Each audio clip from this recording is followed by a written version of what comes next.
Hello, welcome back to Wonders of the Force, the Star Wars podcast, and our episode 8 spoiler review. I will say that often as enough I can now, spoilers. If you don't wish episode 8 spoiled for you, then don't watch or listen to this until you've seen the film. Anyway, good evening, gentlemen. I'm here, as usual, with Dave and George. You ready to chat some spoilerage? I am ready to talk this movie until there is nothing left to say. So if you haven't seen our spoiler-free video, go and check that out first, especially if you haven't seen the film. So as a warning before we start, spoilers. Have I said that enough, guys? Spoilers? Any more spoilers? No? I think... Hang on. Spoilers. There we're done. We're okay. We're all right. Wait, I haven't seen the film yet, guys. That'll be the best. I just haven't... No. I accidentally saw Justice League 4 times. Ooh. I don't know what's worse. Anyway, but yes, so welcome to our spoiler-filled review. George, you weren't here for our special preview video, but there's a specific reason for that, and what would that be? That I wasn't at the review last week because I was, of course, watching it for a second time.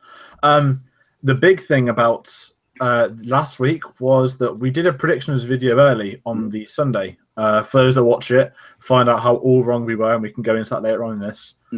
But because I was at the premiere on Tuesday at the Royal Albert Hall on the red carpet, and there was a big drama in the build-up to the premiere that you get 600 wristbands for the event. Disney gave out 357 of them on Monday, and my train was getting it done at 2 a.m. on Tuesday to get to Royal Albert Hall at 3 a.m. after a walk in the minus temperatures. I made it with one of my friends, and we got wristbands at 9 a.m., 358 out of 600, blah, blah, blah. Lots of queuing and napping all day and stuff. And anyway, we got into the pens. We actually got a very, very good spot next to some awesome people. And from that came the actual red carpet event. Never been to a premiere before. I've always wanted to go to one. Missed out episode 7 because it was the release day of episode 7, so I had tickets, but I couldn't go. But I managed to get to the autographs of Daisy Ridley, also known as Rey, Andy Serkis, Gollum, Caesar, Snoke, whatever he can be, he will be. Gwendolyn Christie as Captain Phasma, which we have to talk about later on. And also Rian Johnson on an episode 7 poster, and me apologising to him for only having an episode 7 poster, and him apologising to me for his pen fading. Followed by him also crashing our midnight screening the next day, which was an awesome thing to do. But the premiere was good fun. Never been to one. Got some autographs, which was great. Met some awesome people. It was rammed. It was like a football away game, trying to get some of these autographs. The massive crush, but I came out. The most important thing was my poster came out alive, followed by me. And then I got to see the film the next day, which is why obviously I missed watching it with you guys, the spoiler-free review. So I've actually been waiting for this for quite a few days now to talk it on this channel. We've all been prepping. Except for Phil. Me and Dave have seen it more than once, which definitely does help. Not my fault. I was supposed to have my second viewing yesterday with the family, but it's been pushed back to Thursday. So yeah, I've only seen it the once, but I was still excited. I've still got a full opinion, and can still quite happily chat this till the cows come home. So, and I guess one thing before we go into it all is the box office figure. I mean, this is replacing our normal fortnightly episode because there's no news except this release date and the money. So I guess the one thing we need to talk about is the box office figures. As I actually predicted a couple of weeks ago on our channel, I got the specific number as well. You got spot on. I said it would be 220 million opening weekend purely because episode 7 was the event. I think I've said this off before we hit record that episode 5 and 6 never outgrossed New Hope. Episodes 2 and 3 never outgrossed Phantom Menace. This would be the exact same. This trilogy is just the natural progression of event films. And I just said, it'll open with about 220. And it was spot on, bang on, $220 million and $9,000 in America, with a worldwide opening weekend of 450 mil, with China yet to have its release date, which is always hit and miss with Star Wars. And as of today, it's just crossed the 500 million mark. So it's going to obviously be the highest gross film of this year. Probably, I reckon it'll get about 1.4 billion. Maybe I'll be spot on with that too. I'd say 1.6 to 1.8. I don't think it'll cross 2, but I reckon it'll get close. 2 is Force Awakens. It all depends on China. Well, Force Awakens was what, 2.2? Bang on 2 point, it was like 2 billion, 80 mil. It was just over that limit. But with this film, I guess we get to it later on tonight, but there's been a lot of talk, more talk than I can remember of any of the Star Wars film being released, which is great. Some frustrating things, but some amazing things, which I just think the whole film's been fascinating from start to end. Yeah, the only Star Wars film that's created more controversy than this is Episode 1 so far. And Sand in Episode 2, because that Sand scene was the worst scene that's ever been written in a Star Wars film. Yeah, I mean, and it has created these sections of people who love this movie, and there's people who dislike this movie. And there are a lot of people who jump on the dislike bandwagon because, well, why wouldn't they? They want to be on the internet. And you see, there are always people who do it for ism. I think we're going to keep our own personal full opinions hidden maybe towards the end so that we can try and give you as unbiased and balanced opinion as possible throughout the review, looking at all the spoilers possible and everything to do with the story. But we will have an interesting discussion because Dave is more on one end of the spectrum. I'm more the other. And I think George is kind of somewhere in the middle. I think, given I wasn't on our spoiler-free review, my spoiler-free thoughts for the next 1 minute are that I thoroughly enjoyed the film. There are a couple of things I do not like, but I like the majority. And to me, this is a great Star Wars film. Great film as well as Star Wars film. Sorry, I got the words mixed up then. But I've just been fascinated by everything that's come out since. But that's my very basic thought process before we actually go into spoilers and talk about everything. And I can actually say, why do I not like a scene? Why do I love a scene? Yeah. There are certain scenes. I love the film. I'm definitely on the end of. I love the film to bits, but I do have issues. I'm not going to lie, because no film's perfect. I mean, even Episode 4 has its own faults, and Episode 4 is probably the most spot-on Star Wars film there is because it's so pure. Because it's the first one. That's the blueprint. So the thing I was happy with most with 8 is it wasn't a carbon copy of 5. But we might as well start with why it isn't, because 5, of course, opens up with Hoth. Whereas this opens up with the evacuation of Tagadana. There we go. It literally just slipped in my mind there, but I got it back. So yeah, might as well start off. Opening scene, we get the crawl. Now, the crawl was something that I was happy they put in, I must admit, because I thought there would be a slight chance they wouldn't put it in for some reason. But I was happy they put it in. And actually, I agree with Dave's point on the music, and I'll let him just explain that now before we go into the film.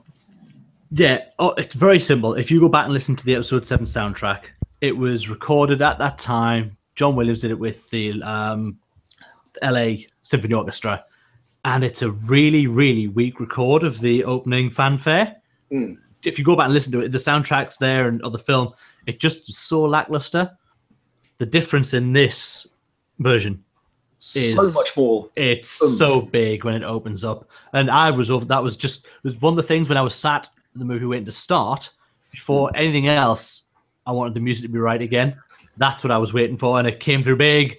And at that point, I was like, okay, that's fine. I can settle in for it now. I thought the music was exceptional. I've got the soundtrack. I've had a good few listens through as well. So, yeah, I just thought that opening fanfare for me was a big thing that needed to be put right from 7, and it was. Yeah. And then we got into the movie. Indeed. So the opening scene, of course, it does the typical, here is the crawl and then pan down. I was actually very interested to see how they would handle the pan down or pan up or pan left or right from Starfield to planet or to object, because that is how every single Star Wars film has opened up, from 1 through 7, including Rogue One. And I was wondering how they were going to handle that with 8, considering we knew where 7 left off and how they were going to start 8. So 8, of course, does its usual space crawl, pan down to planet and to Takodana with the Resistance going to we know not where at this particular point, but we know they're escaping because, well, the First Order know where they are. The Republic fleet has been decimated. I mean, we know, Episode 7 basically is literally just finished. 8 starting, so we know that Starkiller Base has been blown up. The First Order know where they are, and they are coming for them. And of course, it opens up with the Dreadnought coming out of hyperspace. And I think the Dreadnought looks wicked. No. Sorry, I was going to say, George was about to speak and I just jumped in. Sorry. I just want to say the crawl itself was great, but literally, it kind of just told you the story of Episode 7.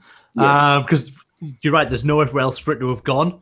That's all you could kind of say. Well, this is Episode 7, so it was nice that we kind of got, and in the last episode, this is what you missed. It was a bit of previously on Star Wars, which if Yeah. you didn't see the double build, that's what we basically had anyway, was here's previously on Star Wars, here's episode 7, and then episode 8. But yeah, so I thought it was a nice crawl, but yeah, it didn't kind of give you much story because it couldn't. No. So there wasn't anywhere for it to go. Sorry, George, you were literally about. I was gonna kind of go straight in with Aid Edmondson. Yes, let's. Literally so obviously the first scene, obviously there's a great shot of the Resistance leftover fleet of them diving through. Really cool way. The evacuation of Takar, I must say, Phil. Takadona's Maz's No, planet. it is, yeah. No, you're 100% right. That's me trying Get to off this remember on the podcast spot. right now. Oh, fail on my part. When Robin watches this back, he will be laughing at me. Anyway, continue. Yes, from Takar. So basically, we get the evacuation, but the main thing is that we open with the MVP, General Hux, basically on his ship.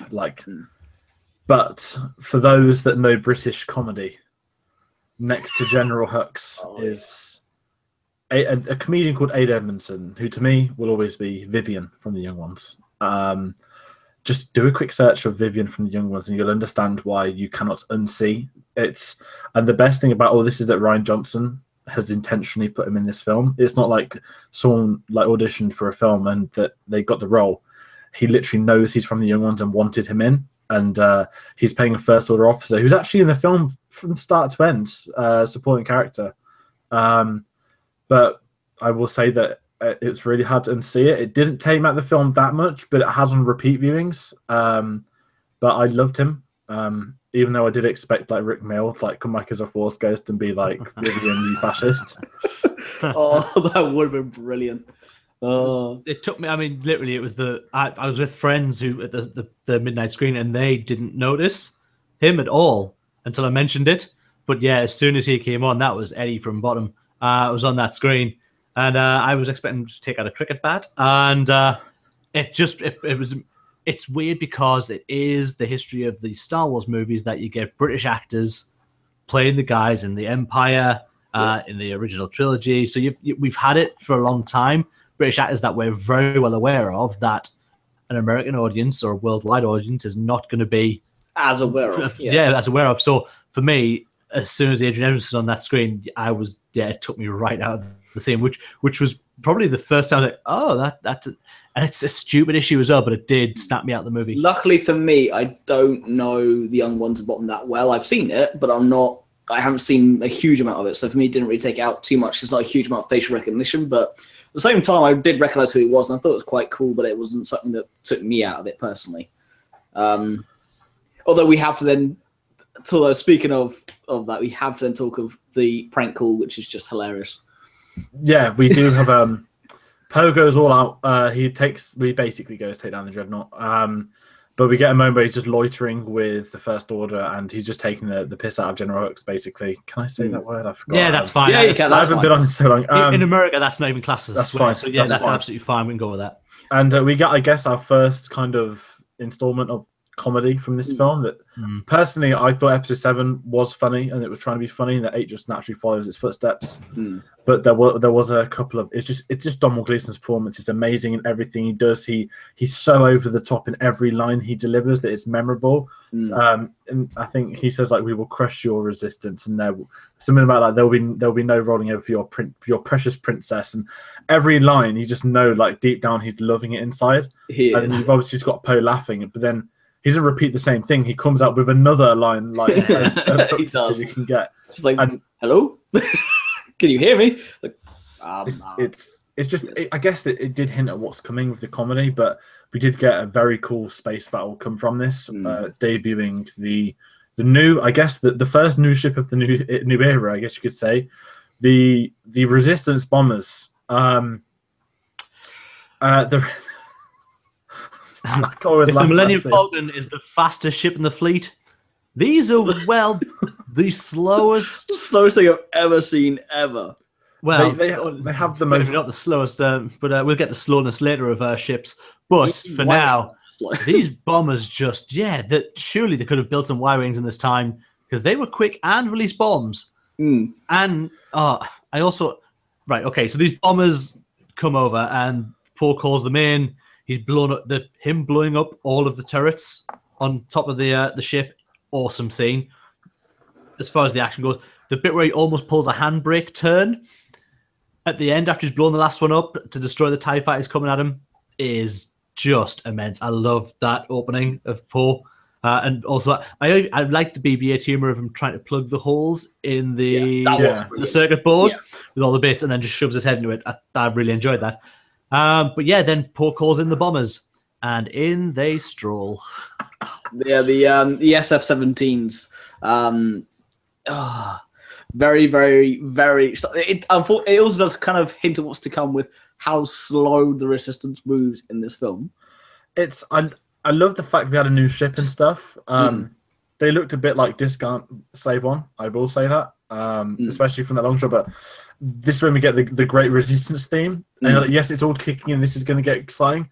The thing is that the Cruiser for X-wings is kind of like a very big crescendo, but you can't really have that with ridiculously slow bombers. You get them. Yeah, that's what made it funny. You get the whole Resistance theme coming in, and then you just it's like a Family Guy joke. You're just waiting and waiting, and then it's just like I loved the design of them. I loved the way the bombs are in them, like proper World War II. We know Rian Johnson's inspired by World War II films for this. Yeah, you can see it in this design more than any.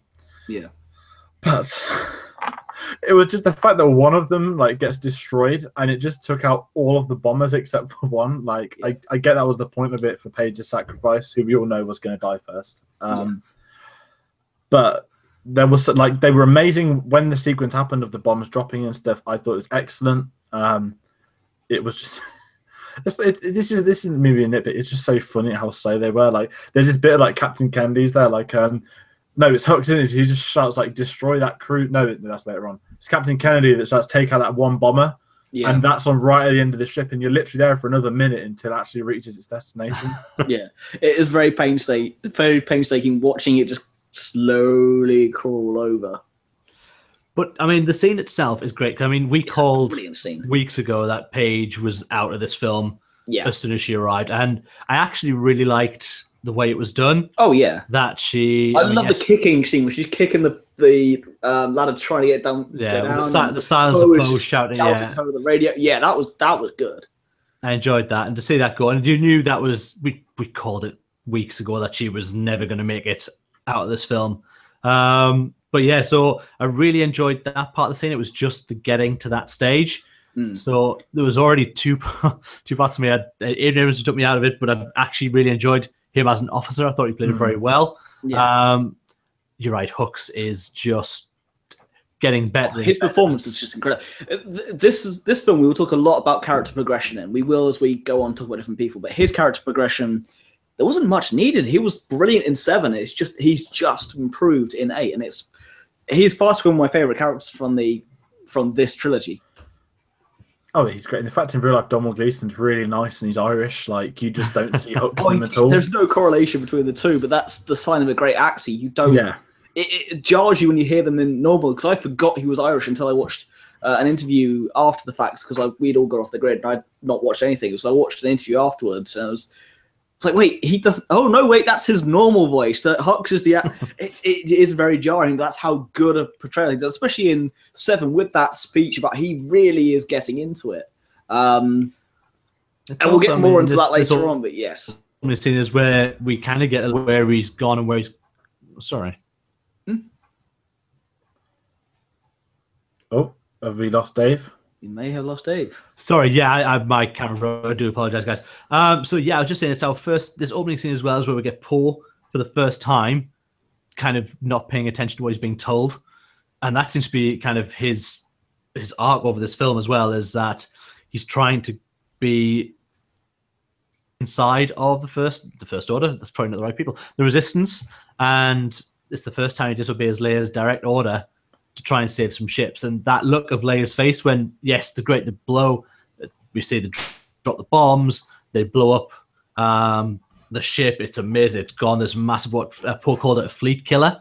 The Dreadnought. The Dreadnought, yeah, he calls it a fleet killer when he said they don't have a chance. So he ignores them, blow that up. And then to get back, and yes, there's this happiness around that they've done it and blown the ship up. And then Leia turns around and looks at a view screen and sees just how many ships. And that's the first series of devastation at how much they've lost in just getting rid of that one ship.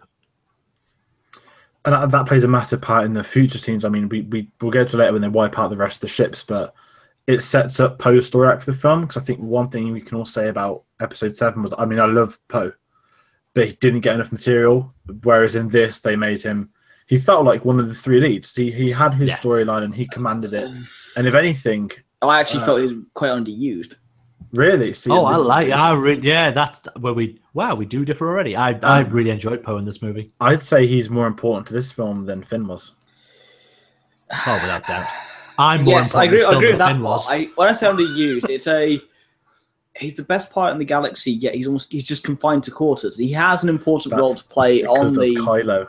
Yeah, he has an important role to play on the ship, but I just feel like he could have been given a bit more screen time and a bit more flyboyish, but we'll get onto that a bit later. I mean, don't get me wrong, it's only a small gripe, but because I love what he did in the film, but I think he could have been on a bit more and done a bit more. But you know, that's a small niggle for me. I really don't mind that. I just thought he could have done with a bit more. And then we might as well talk about Kylo. Might as well talk about the epic moment and also the sad moment as well. Of the TIE silencer with Kylo and the two TIE serfs coming in. Before we get to that, I mean, because obviously just before that we get his first scene with Snoke. Yes. Which I think is kind of important to cover just because it goes back to how belittled that Kylo's being made to feel right through this movie, which in turn gives you that feeling that if the turn is to come, you can totally see why. All the way through, there are points where you go, oh, he could turn here. You can see he's not happy here. That's going to make him turn here. And this is probably the first point where, one, he gets told to remove his ridiculous helmet by Snoke. You see, this is why the second viewing is crucial.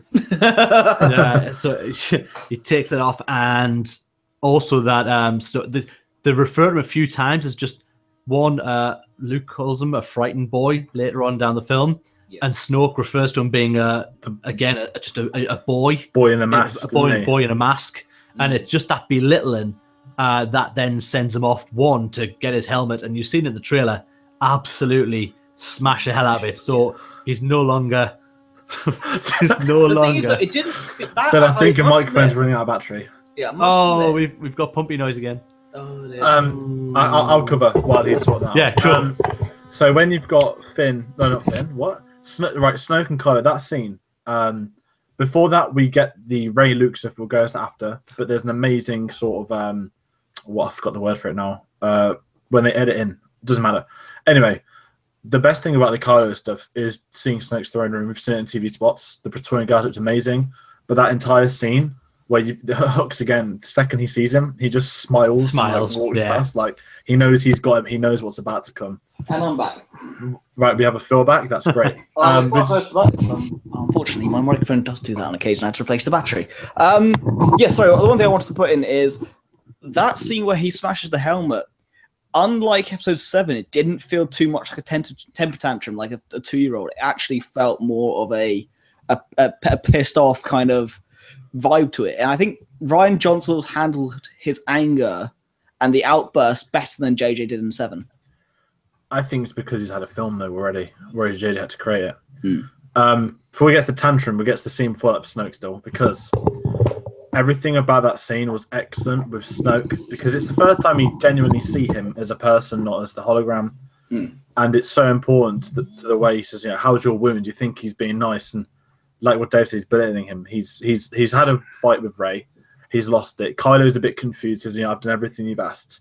You go to what? You killing Han split your spirit, like your wounds and stuff. And because one of the big complaints to Episode 7 from the nitpicky people, how did Rey beat Kylo in combat? Except the fact he had a giant crossbow bullet in his chest. And obviously he does get slashed across the face. But once you realize that Snoke goes from being like nice to him to taking the piss out of him to being angry with him, you start to learn more about Snoke based off this one scene that I keep calling him a troll because he does that throughout the film, especially in his second big scene.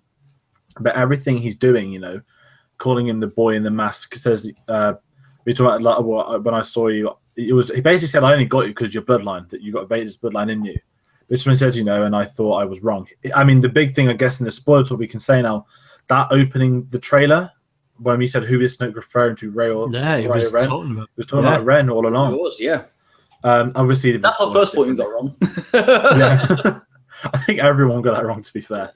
But leading up to the tantrum bit, we know the mask's going to break. We've seen him punching in trailers, but the build up to him of the embarrassment he's probably facing, that it's really got to him that Rey did beat him in combat. Especially when he's taking the piss out of him for healing the scar.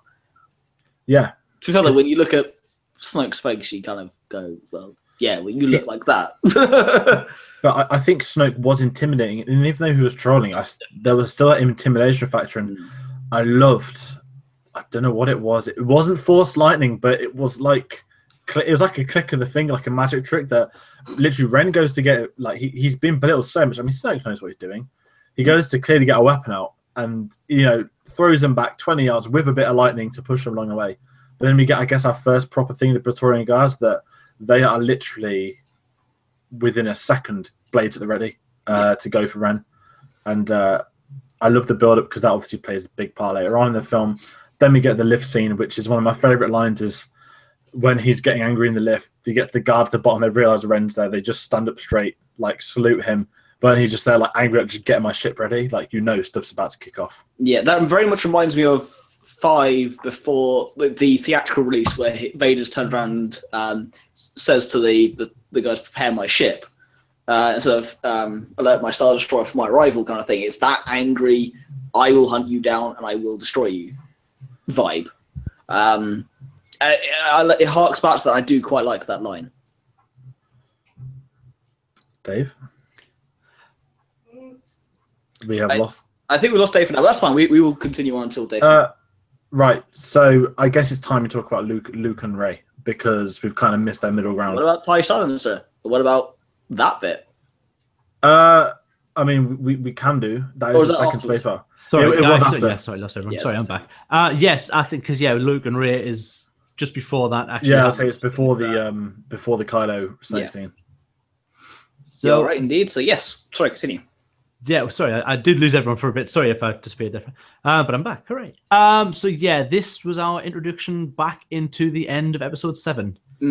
This was the very first thing that boiled my blood. Oh, this is why I've kind of erased it from my memory, yes. So we get the handover of that lightsaber. Luke looking at that saber. It's in his hand again. Intently staring at it. Intently. And then most flippantly, and here's a joke for you guys. Lobs over his shoulder. Goes over his shoulder. And to be honest, I have seen the movie twice now, and it's still... I could almost get if he just... He could just dropped it at his feet and walked off. It's the flippantness of that over the shoulder. It's the action of it all, and it's obviously a directorial choice call. Yeah, it's that way they wanted to do it. But from a drop to the floor, which is just I don't want this, to it's over my shoulder. I'm not having anything to do with that. That with me was a big. It's more Mark Hamill than it is Luke Skywalker. That's what I've thought from the get-go. That's something Mark Hamill would have done. There's a couple of Luke things. I mean, I guess one thing to say is that I've always said this, with episodes 4, 5, and 6, I see Luke Skywalker, not Mark Hamill. Yeah. With the Joker, I've always seen Mark Hamill, not the Joker. And with episodes 8 specifically, this isn't a bad. This is just naturally that I follow him on Twitter and socially. You've been around for years. I see Mark Hamill now, not Luke. When it's old Luke, that is definitely something I can imagine Mark Hamill saying, like, we'll go with it, like, we'll run with it. Because there's a couple of Luke things which I just kept seeing Mark Hamill in this film. I mean, Mark's Luke and blah, blah, blah. But we'll get to that. But for now, I mean, I must admit, that bit angered me so much because I haven't waited 2 years for you just to take the most important item he ever had, which was the only physical connection at that point he had to his father, that lightsaber, which the last time he saw it was when he got told that Vader was his dad. His hand was cut off on Bespin. That's the last time he saw that lightsaber. Well, technically, when Ben, I don't think that's... We'll get onto that, because I really don't think that's that particular lightsaber. We'll get onto that. He then literally just throws it away. Even if the last time he saw it was with Ben, that's still, again, one of the most important things he had. And he just throws it over short and it just angered me so much. I was having a discussion with friends today, and they loved it as the comedy bit. Like, I don't see it as comedy. I see it as that's a very important object in his life, and he just throws it over shore. I didn't wait 2 years for that. That's not what I expected, not what I wanted. I mean, going back to George's point there with seeing Mark Hamill, first time I saw this movie, I completely agree with you. I will say a second time I saw the movie, I saw Luke. And I saw Luke in this first scene, and in my own head, the way I kind of resolved the character was I took it back to Empire, and because it's not like Empire, but kind of is. That's when we first meet Yoda, and he's that wisecracking Muppet for a few scenes. This old man Luke that he's now become, and he says the same time that he went there to die, and he's not expecting anyone to come find him. But I took it as that kind of helped me more with how it was performing, because you're right, the first time I was like, that's just Mark and he's playing for fun. But to see him as that, he's been hermit on that island and he's just playing that when someone's turned up and he's playing a different... Yeah, maybe my opinion of the rest of the film would change with the second viewing. I'll see more Luke than I will Mark Hamill. I'm hoping so. But that bit just with the lightsaber throw, I just don't like it.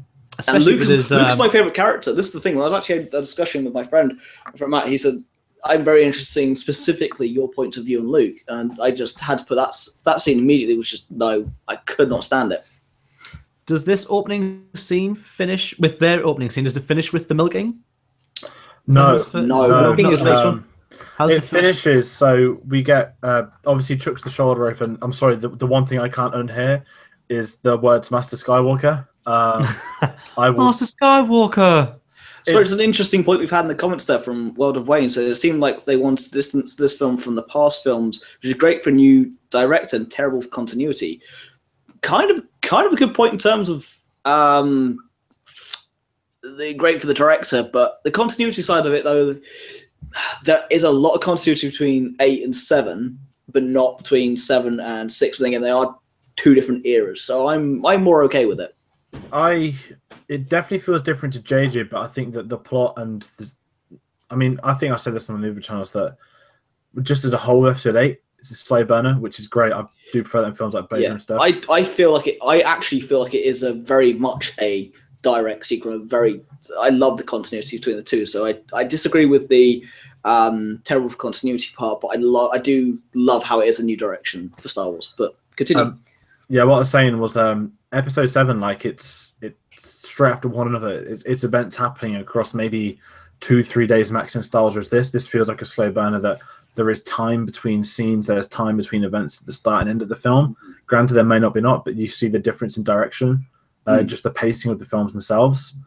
But going back to the Luke and Rey stuff, once she throws off the cliff, I do like the whole Master Skywalker, what I could think was the younglings on Coruscant. There's no unhearing Master Sky. It's the only time Luke's been referred to as Master Skywalker. The only time Anakin was ever referred to as Master Skywalker. I'm sorry, but there's no. And she sounded like one of them happy little kids as well. Yeah. At first. and then you get the whole shuts the door on Skellig.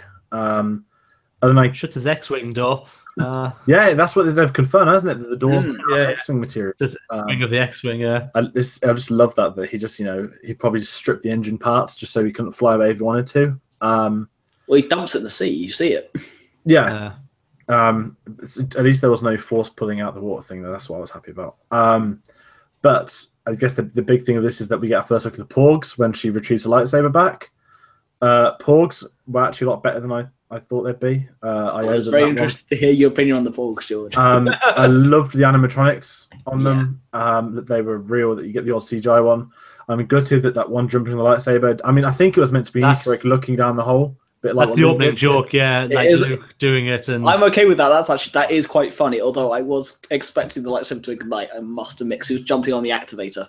Probably I enjoyed most of the Porg jokes actually. The one with Chewie played very well. And the one stuck Garfield style on the window of the Millennium Falcon as well, I quite enjoyed.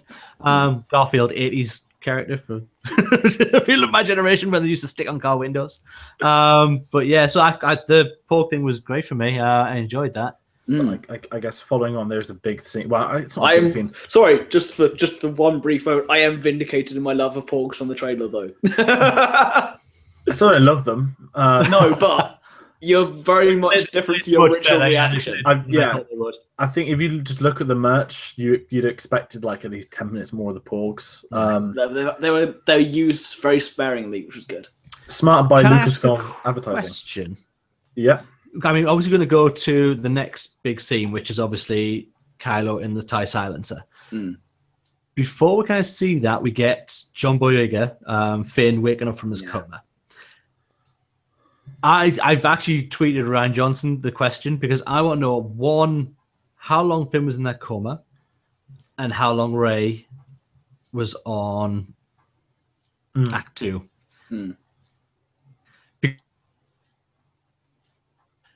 But we get him seems to have passed from the end of episode 7 to where the space battle is now. It doesn't seem like it's been, it blew up and now we're right behind you.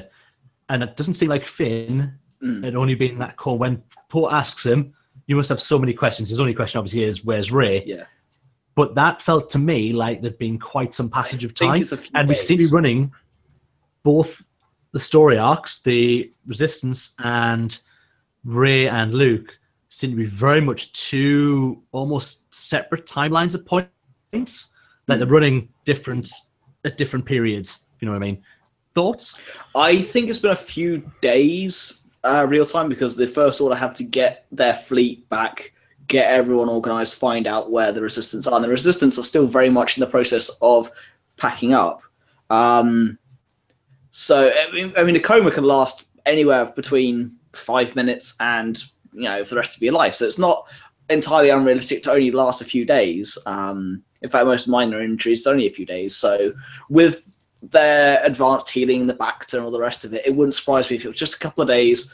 And of course, when Finn wakes up, at that particular point, the questions are going to be, where is everyone? Where is Rey? What are we doing? What's going on? Because everyone's leaving and he doesn't know what happened. The last thing he remembers is being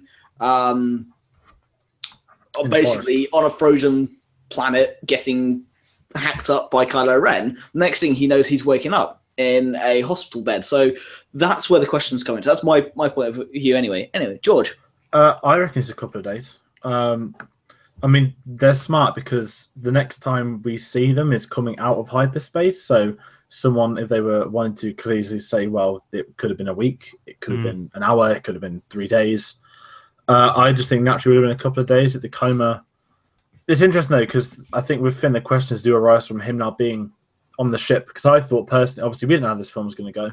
We knew there'd be an evacuation at some point, but I might have thought that he would have woke up at the Resistance base and stuff, like as in before where we get him. But because we get him on the ship, I guess it means that when they do want to answer that question, because I'm sure they will get around to it eventually. I'm sure Pablo Hidalgo's got the answer somewhere. But well, again, interesting. Ward of Wayne put a comment down below saying, again, thank you for commenting. It's appreciated. We don't know how long it took Rey to get to Luke's island in episode 7, so you don't actually know the time frame between that bit anyway. Also, I think it's a few days, because that's how long you're going to take to do an emergency evacuation. I mean, that base is more permanent than the one on Hoth. Hoth they knew was just a temporary thing whilst they were looking. And they even say it, they're looking for other bases, while the Resistance base was a more permanent thing. It was their Black Ops division of the Republic. But at that particular point, it was very much a permanent base in the Elenium system on Takar, and they would just go by the business. So it would take a bit longer to pack up. However, I genuinely think it's a couple of days worth of work, and I think that's where that particular time span comes into it. But that is a very good point, Dave. One thing I want to say. Oh, sorry, Karen, Dave. Yes, go on, sir. As quickly as the end of the Luke scene, I did want to say when the door smashed down, I did thought, I really hope this wasn't raised in the Force, but I loved the Chewbacca bit. Perfect. And then I thought that was a perfect lead on to the Kylo scene we've already discussed. Yeah. Where's Han? Great scene, because everyone always wondered, did Luke know Han died? Did he sense it? or is he going to find out? And I like the fact that we find out basically through. I mean, the Ranger's like, "Oh, where's Han?" and then just cuts to Kylo Ren's face. Like, excellent. Yeah. No, I like. It was very well done. Yeah. And just the fact, obviously, we get that cleared up that the reason he didn't know Han, he cut himself off completely from the Force. We find out later on in the movie that, of course, he didn't sense any of that happening. Indeed. So we might as well get on to as one of my personal favourite bits, which is the TIE Silencer and the two TIE foes basically going and annihilating the Resistance fleet. Especially towards the end, you have Kylo being very vicious, very just unrelenting until he has that connection with his mum, and that very unwillingness to destroy her to pull the trigger. And before he has a chance, the two TIEs just come in and obliterate the bridge. Yeah. Rest in peace, Admiral Akbar. Indeed. No one seems to care about Akbar, which really annoys me. I saw a great article today about why you shouldn't be so bothered about Admiral Akbar. We'll get to that later on because it's with all the crybabies online. But I love that scene purely because not only do we get the TIE Silencer a new ship, we have Kylo commanding them, him in space. We're all prepped. We get the whole hyperspace, they're tracking us. They clock on. I love that. Rogue One actually has hyperspace tracking mentioned in the names. Yeah, files. I've seen that. I would assume that was done on the reshoots, which is maybe on the smartest Easter eggs in modern time, which I loved. But the hyperspace is a game changer. But I guess the big thing with that was the fact that Kylo, not only did we get him spinning and destroying the hell out of that ship, it is a good trick. It worked. If you spin and shoot, it's going to cover a bigger area than just shooting the same place. But to bomb the entire hangar is smart because not only are we aware of the Resistance's lack of ships from the previous scenes, by Kylo taking out the entire the X-Wings and whatever's left, that gives you a great standpoint for just the. Have you ever seen 3 ships toying with an actual cruiser before? No, it's ridiculous. And it was amazing. It was. That's one of my favorite. And it was one thing that we were complaining about 7 is that we lacked space battle, and this gave us one of the better Star Wars space battle scenes. Yeah, and of course it finished with that great moment from the trailer of Kylo not pulling the trigger. Amazing scene with Leia where the editing of the fade in and outs, the connection of the Force, because Leia did have episode 5, Indeed. However, actually, that was a very good point, though, you make about the trailer, was the editing, the way they cut it, so you go, oh, will he, won't he? The fact that, again, the TIE fighters just come along and do it for him, it alleviates that whole will he, won't he, and just takes him out of the equation. And you actually see him physically go, wait, what? He kills one of them after. He does. Yeah, he does, yeah. I love the fact that his fingers on the trigger. Now, obviously, when we did our review of this, I thought that was no way going to be how it was going to be in the film. I thought it was going to be very separate and that there would be communicating at some point, but they wouldn't be while he was attacking the ship. I was absolutely wrong. It was absolutely that. And the fact he's got his finger on literally the button to fire and pulls it off very slowly. It's very deliberate and action. Helps you to believe that the Ben Solo story is going to play out for down the line. Little tiny moments like that done really well. Yeah, I had to say Kylo/Ben is my favourite character in Episode 8, and I think his moments are my favourite throughout the film. Oh, yeah. Takes his shirt off and look at you, all Kylo. Phil is fanboyed out. Oh, yeah. I think what I loved as well was before we get to the Super Leia, the way they blew up the bridge, though, there was something about that shot where it just sits with Leia where it just rips the bridge apart and just flies out. There was a moment where I thought, is this the end of Leia? Just very briefly, because obviously you get the scene after and you realize that she's in the trailer. But given everything that happened, that made that scene sadder, but also it gave you more thought as to, could this be the end of this character? Because obviously we lost Carrie in real life, so you think, is this going to be the end of it? But they had 2 perfect outs for Carrie in this movie. This being the first one, and then the later sacrifice that I think should have been Leia with the hyperspace moment. For me, they had 2 great outs where they wouldn't have had to now leave JJ to kind of write out a it's character. an unenviable task for him to write it out. I think it may have been too late in the editing and production or post-production process for them to Ryan Johnson did his interview about it. It's Right. come out since last week, where he said, we thought about it and we wrote scenes, we tried to do what we could. He said there was nothing emotionally satisfying or fair for the character, and obviously the character of Leia, and obviously for Carrie as well. So he goes, we left it how it was, because he said she was just too important to the story. And we'll get to it later with the Admiral Holdo stuff, and also with some of the scenes they have together. But I think it was fair to keep Leia in it. It would have been, obviously, no one's going to know what's going to happen, which is why this scene had a bigger moment. But I think one of the downsides of the next scene was because we've lost in real life as well, that we do have to talk about Super Leia. Let's do it. Let's just do it. Let's just get it out of the way. I will start because I have an opinion. Yeah, here we go. I have an opinion on this. My opinion is it's wicked. I love the fact we finally see her use the Force, because it's something that actually, if you read Bloodline and you read Leia, Princess of Alderaan, if you read some of the expanded canon from Disney in the books, you do get glimpses of her training and her with Luke. She doesn't have a full section of training. Let me finish my point. And for those of you who are listening on later on, Dave is just being annoying by putting him on the side saying, nope, it sucks. Let me just finish my explanation. I love that fact. However, the CG was bloody awful. And I didn't like how they executed it. It was brilliant to see her use the Force, but not the way they did it. I don't want to say the CG was. I mean, one thing I will say about the scene is that this is by far the most powerful John Williams. One of the most powerful John Williams themes used in this film. It was a bit emotional purely because we lost Carrie in real life, and then because obviously it lingers on her in space. The Leia theme kicks in. Like, is this the end? And then in comes the Superman theme, and it's. The problem I have is that the only time I can ever think of seeing a human in space in Star Wars is in Episode 3 when the Ark ship gets blown up and you just see like a clone flying in space. You just see the clone troopers, yeah. Yeah, that's all I could think of. And on the repeat viewings of this, I do like the fact that when they've got the holograms of the bridge being destroyed in Hooks' ship, they've actually got the little bits of debris on the side indicating it hasn't actually reached out far, given there's no gravity in space. I'm all down for the use of the Force and doing new things. I mean, don't get me wrong, I love the fact that there's quite a few new Force things in this.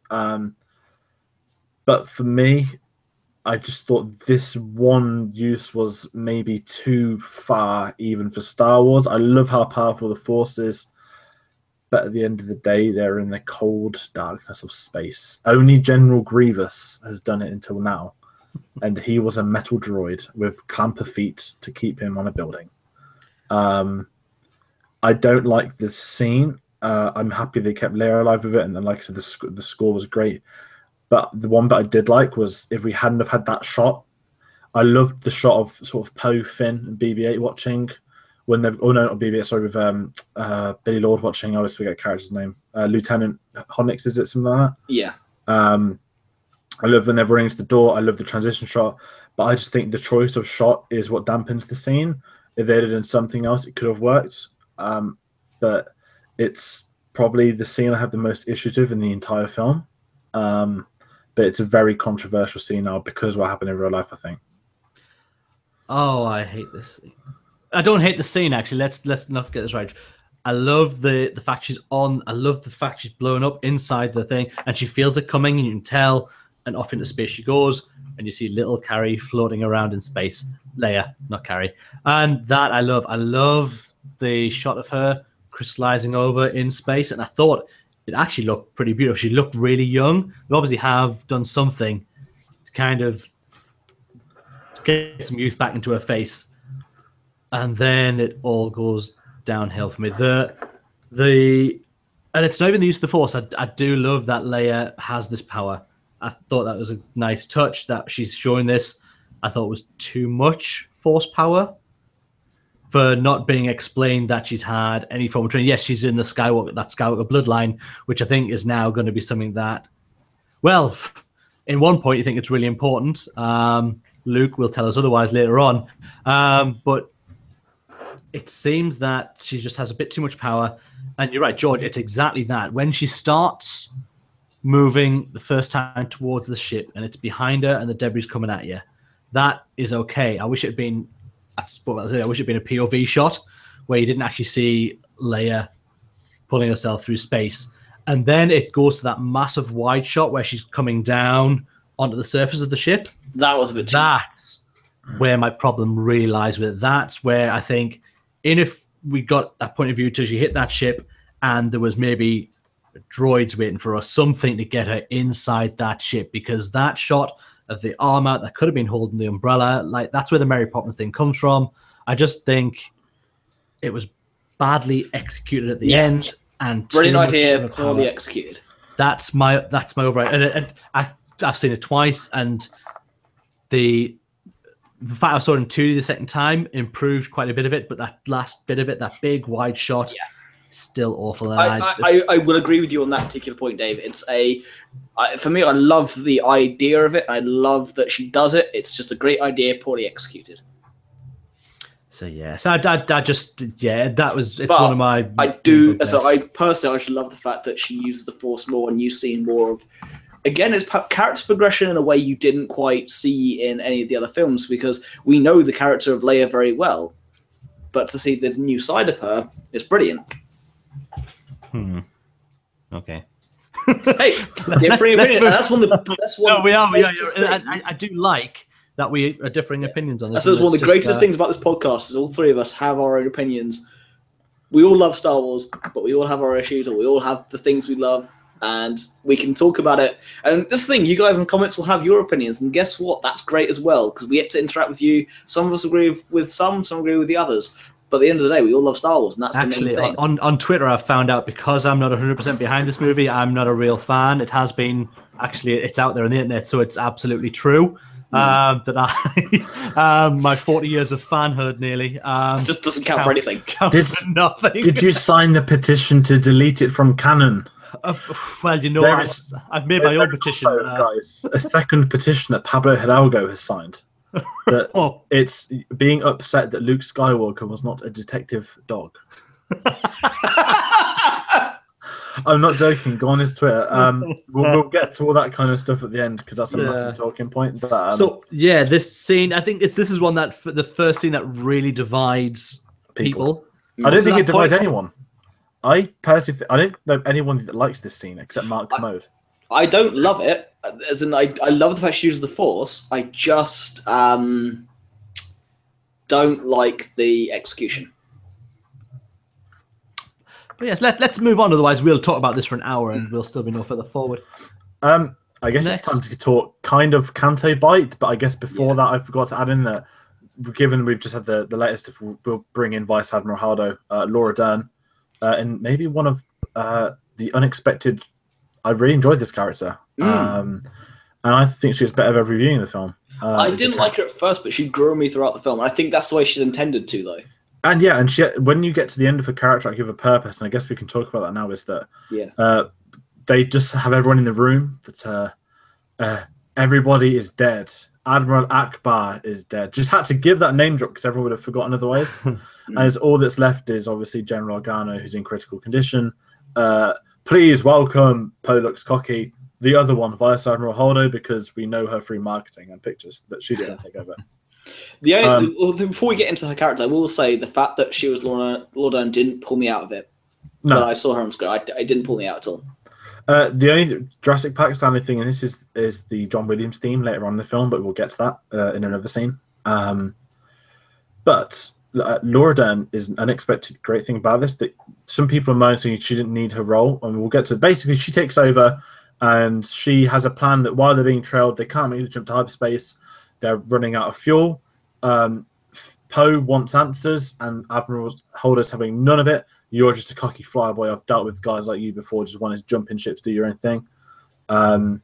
She's quite cold at the start, and then as the as the film grows that you actually realize that she is actually doing the right thing. I guess we can say the story right now. It feels so weird to talk about spoilers of this film. She is leading them towards the planet Crate, which we all know from the trailers, and her plan is to board all of the small transport ships, but cloaking them away from the First Order, basically so they can destroy the big one, thinking they've destroyed the Resistance, wait for them to pass by and get picked up. That's Admiral Holdo's plan, but she decides not to tell anybody this.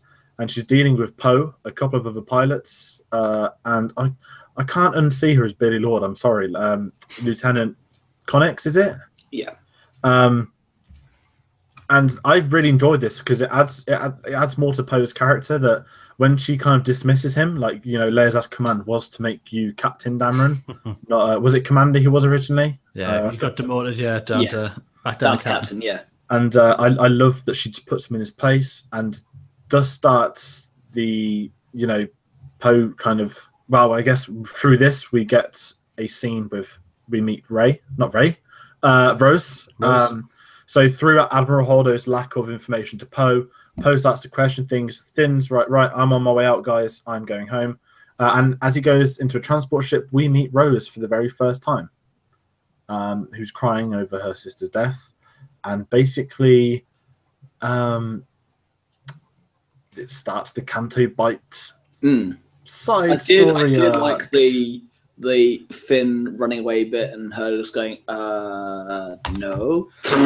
The bit I really loved was Finn obviously getting called a hero, and it suddenly starts to hit that ego side. I'm like, yeah, and he just sits there and goes, "May the force be with you." Like, he couldn't think of anything else to say. No. And Rose's reaction of, wow, just so awe-inspired by this man who's they've had these stories about. To then our instant turn of like, yeah, we'll shock you as well. But yeah, this is where the movie really just hit a rock for me when it as soon as they go off on their little adventure. I think one guys mentioned earlier that Finn, for me, like, his role in this movie was that it's almost like they had to send him on this adventure for him to have something to do. Yeah. And this just stopped the movie dead for me. This is where I lost it with them. I was certainly first time I was bored by this part of the movie. So I mean, we get into it. I mean, Rose and Finn talk together to find out exactly how they're tracking them, and realize that they're only tracking the lead ship. And that's how they come up with a plan. They need to get a code breaker to get them inside of Snoke's ship. I didn't like the Maz Kanata bit. I thought that was kind of I just pretended that didn't exist. That felt like a really bad video game add-on.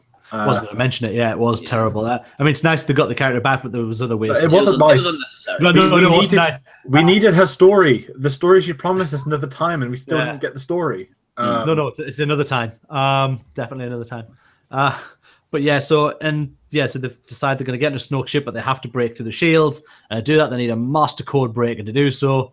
And just so happens, Maz has done bad things with one who lives on Canto Bight.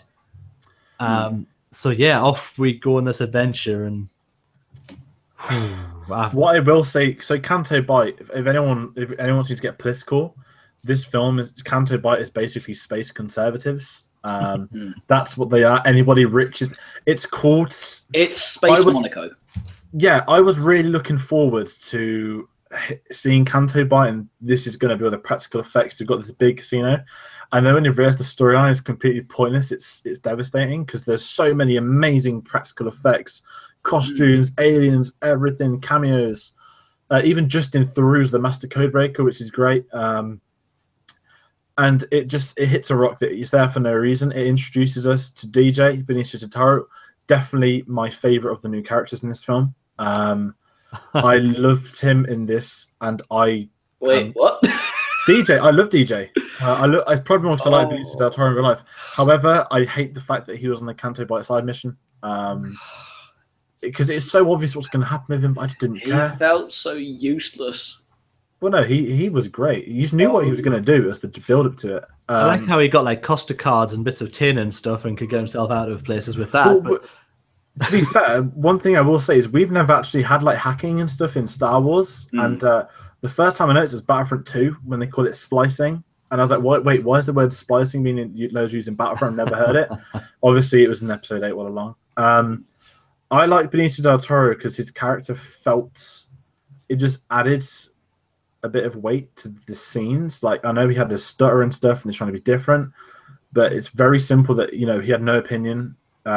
I guess I'm jumping ahead of his bandwagon. I despise the whole nonsense horse things, but I liked him when he was a BB-8. Yeah. That's the thing. They don't even deserve to know their visual dictionary name. I've got it out of my head. I know them from the books, but yeah. I didn't like Canto Bite, but I liked DJ from it. I wish we would have had him. I wish that he'd been. I don't want to go into what I wanted things to be, but I wish he. I mean, it's great he's neutral, but when Benicio del Toro puts on that First Order outfit, he is born to be a First Order character. There's no denying that at all. But I like the fact he had no opinion on the war when he says, all these people, you say they're selling ships to the bad guys, but they're selling them to the good guys as well. And even later when he betrays them, he says, you've sold us out. And he's there like, well, today they blow you up, tomorrow you blow them up. It's simple, but I think he's someone that could do. He deserves better than Canto for that Bite. whole Canto Bite scene. Him showing through the weapons that were being sold to Finn, and then the X-wing comes up, was probably the only bit that gave me anything out of that at all. Apart from BB-8 taking part in stealing a ship and not realizing he's still on the ship. I did like his little last year. Well, how do we top the thumbs up with the fire? This time there's a coin gun and he blows it out with a ventilation shaft. Yeah, something like that. I didn't like the coin gun. I didn't like the I'm going to use you as a slot machine bit. Mark Hamill voicing the creature putting in the coins into so that was his little cameo. I know he had a voice. I know that Joseph Gordon-Levitt is that really weird guy called Slow-Mo or something. Reports the big ship on the beach. Joseph Gordon-Levitt is a massive Stars fan. I worked with Ryan Johnson on Looper and Brick. I didn't know that. Fair play. Gary the Fisher has a cameo on Canto Bites. There's this Canto Bites the Easter egg scene. Let's be honest. Canto Bite is the Easter egg scene. Now don't get me wrong. DJ is cool, but I didn't like his execution in that particular section of the film. The whole Canto Bite bit, I had to go with Dave, is just like, it does kind of drag a little bit for me. I mean, the Fardy is a cool thing, and I like them just from the books. I like them mentioned. I didn't need to see the whole racing and all that side of things. That was a bit boring. But and we got Broom Boy. He has a name. That trio has a name. That was setting up. That whole bit was purely setting up that at the end. But like Wayne's commented, the whole story arc does nothing to the storyline apart from introducing the end scene teaser. True, it adds nothing. Even when we look at what happens to Finn and Rose afterwards, it does nothing. The only good bit is that it's given us DJ, and I really hope he comes back in 9 and gets given something to do. Because I love being so. I don't know, that's just because I like the actor so much. But he felt like a part of the Star Wars universe, and he did, but he felt. I think he just, for me personally, he felt utilised in the wrong way. I prefer him more when he's on the First Order Star Destroyer, and he's going to betray them. Oh yeah, it's absolutely. He's at the end of the day, he's an absolute scoundrel.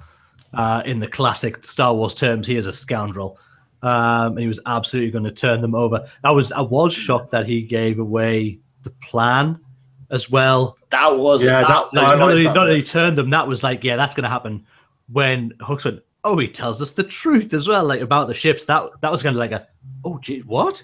Yeah, that bit I love. It's just if you take out the Canto Bite section of him being introduced, it's a lot better because you just, even though he buggers off, that he's going to come back and have the ship and all the rest of it. So for me, it kind of felt a bit like, the introduction was wrong. I did like him in prison though.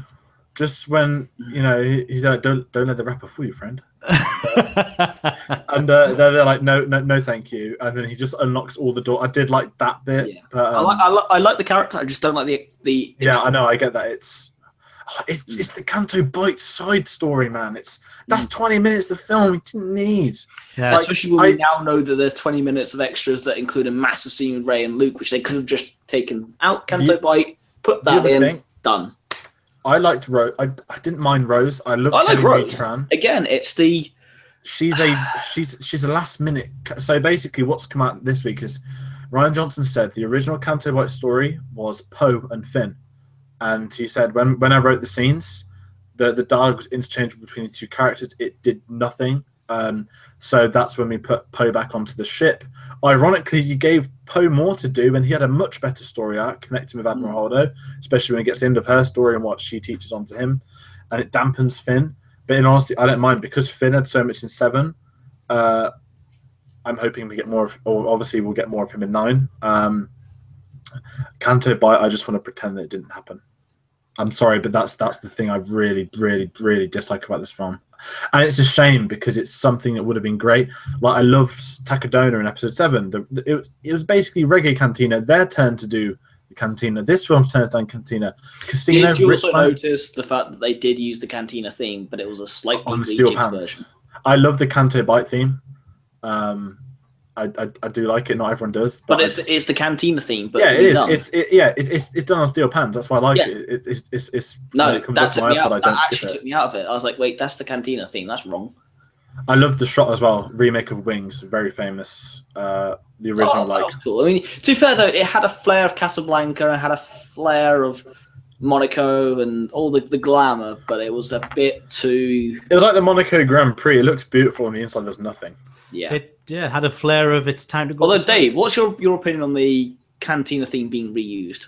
To be honest, I hadn't even noticed. And that's literally how little attention I gave this.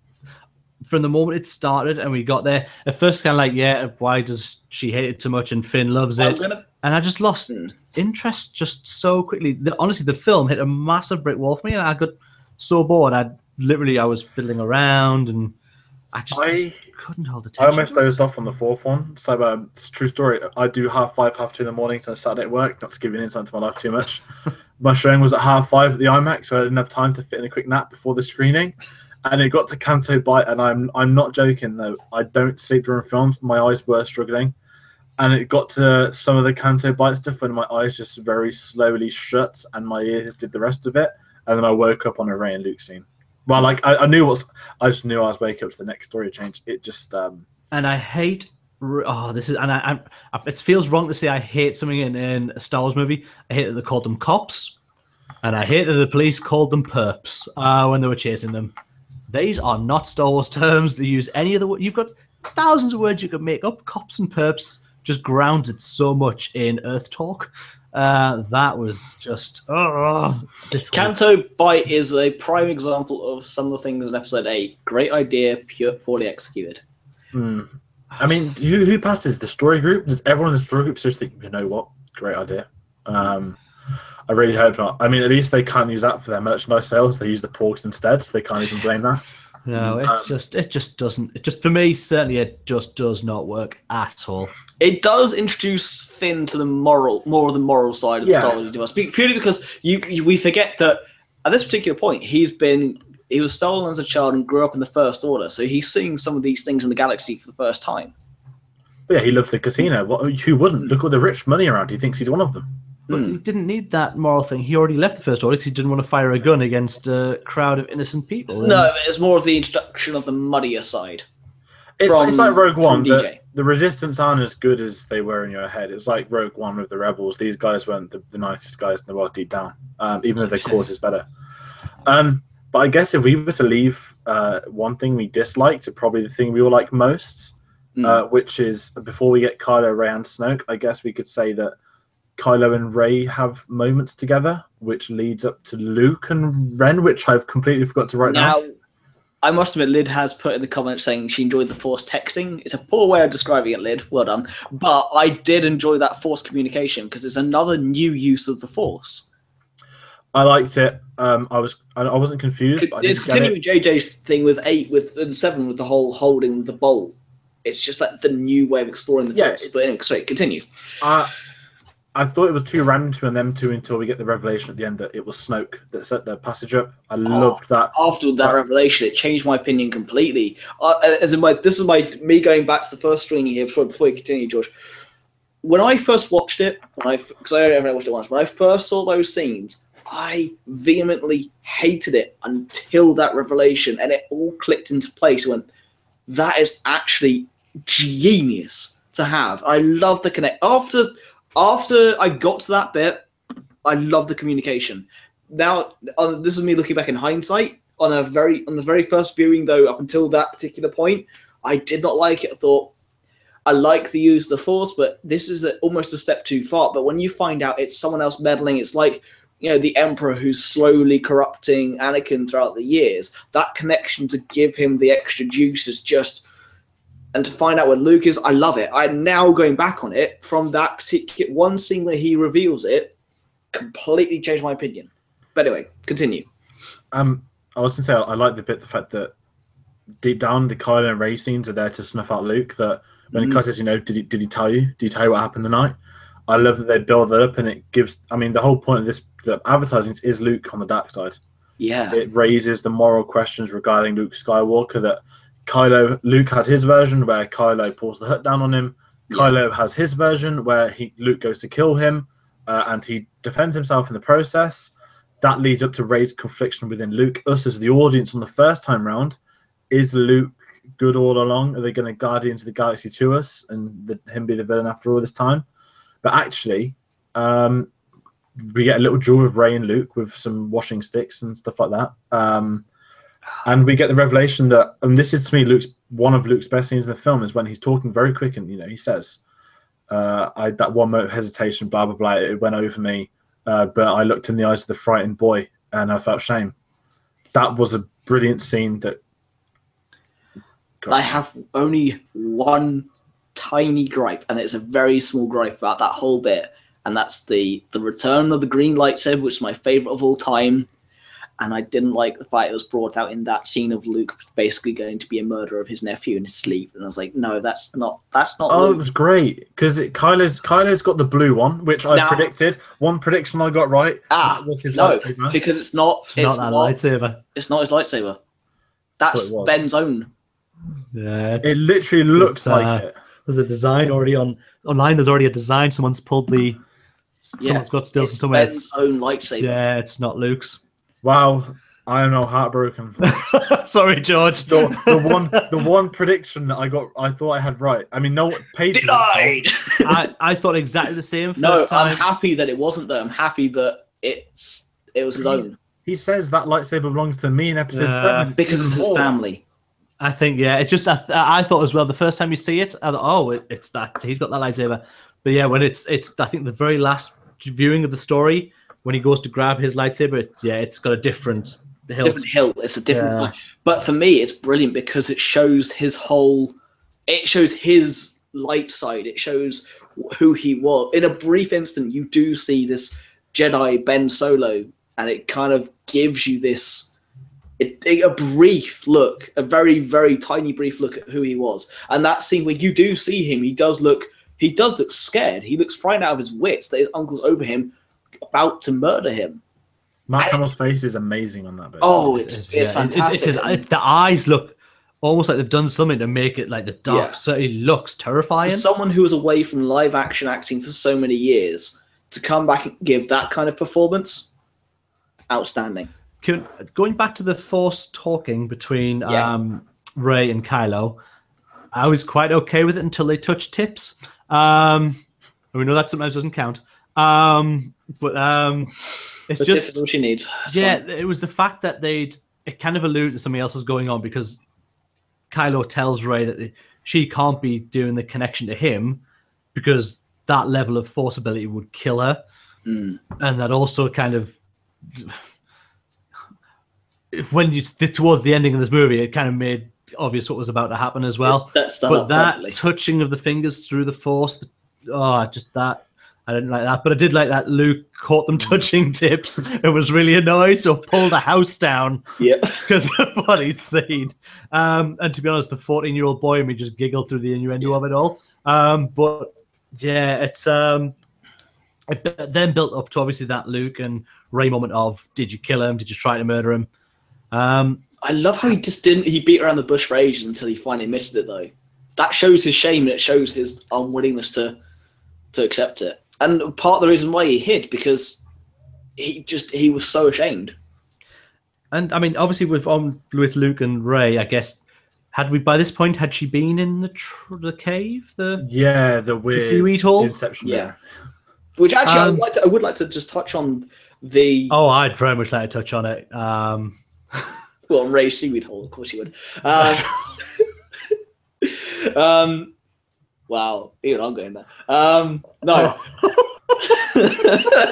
Oh dear. Shall I take control? Yeah, take control. Yes, Ray's visions. Fact. Off limits at Skellig, the cave. I'm presuming they used to film like a scene there. But when you go to Skellig, Michael, you aren't allowed to go down there. Definitely not in the hole. So when Ray's swimming through. Also, people may online that Ray. The problem with Ray, people again, no one's saying Mary Sue this time. Everyone's kicking off by everything else. So one of the questions: well, why does Ray know how to swim if she grew up on a sand planet? But we never actually see her swim. She just see her like rise out of the water, which is common sense. I hope you guys recovered. That's just natural instinct. The Hall of Mirrors, I did not like it. I loved it. Was too Empire Strikes Backy. No, it wasn't. No, scratch that word out of my head completely. That was just her in the mirror. I didn't like the fact that it was like 100 of her. I get it was a test that she had to reach the other side to find out what she wants. I didn't like that too much. And then I loved the fact that the revelation was the two parents show me who they are, merge into one person, merge into Rey. That was a bit like Strikes Back, but the revelation later via Kylo gives that a bit more sense. That I like it does, but I've seen a film where somebody went to a mirror and asked to see his parents. The little boy wizard did exactly the same thing many years ago, and literally as soon as it happened, I was like, "Oh, Harry Potter." The mirror of Skellig, not Eriside. Yeah, literally as soon as she got there and said, "I want to show me my parents," I was like, Harry Potter. It's just like it was just that again was something that snapped me out. I hated the clicking finger thing and the hand flipping and the other thing. Actually, I must admit, we had this discussion in our prediction show about the flashbacks, and we said that there was never been a flashback before in Star Wars. It was the very first flashback we had in Star Wars. Right, there was a flashback. It was the present, and then I guess they just wanted to skip a scene, so they made the past by her talking to Kylo. Yeah, I just love they were just casually now like it went from her shooting him to let's have campfire and chill. Yeah, it just a lot of that didn't. I mean, I liked that Luke was like literally I'll give you 3 lessons, and I guess because obviously we've kind of got to the end of their journey with this point, but we missed really that Luke tells her in one of her early trains as she's sat on the rock that look, the Force. Well, I do love when she's first trying. He says, "Reach out," and out comes a hand, and he starts tickling it with the leaf. And that for me was really funny. That I can feel it. And it slaps her hand with the leaf. She's not feeling the Force right. But the fact he tells her that then she senses the Force and she looks around her. She doesn't sense Luke. Well, that is a great line at the end of that. She couldn't see him, and that's when you find out he's closed off from the Force. But the fact he tells her, look, the Force is not just for the Jedi. If you thought that's just pompous, that's just them. This is anybody can feel this, and that. It goes back to what Yoda said in 5. The Force surrounds us. You know, it binds the galaxy together and everything. It's that same with Obi-Wan in Episode 4. It's just it reaffirms those speeches and those bit of. It is for everyone and every living thing in the galaxy. You know, from the tiniest blade of grass all the way up to a Rancor, everything has it.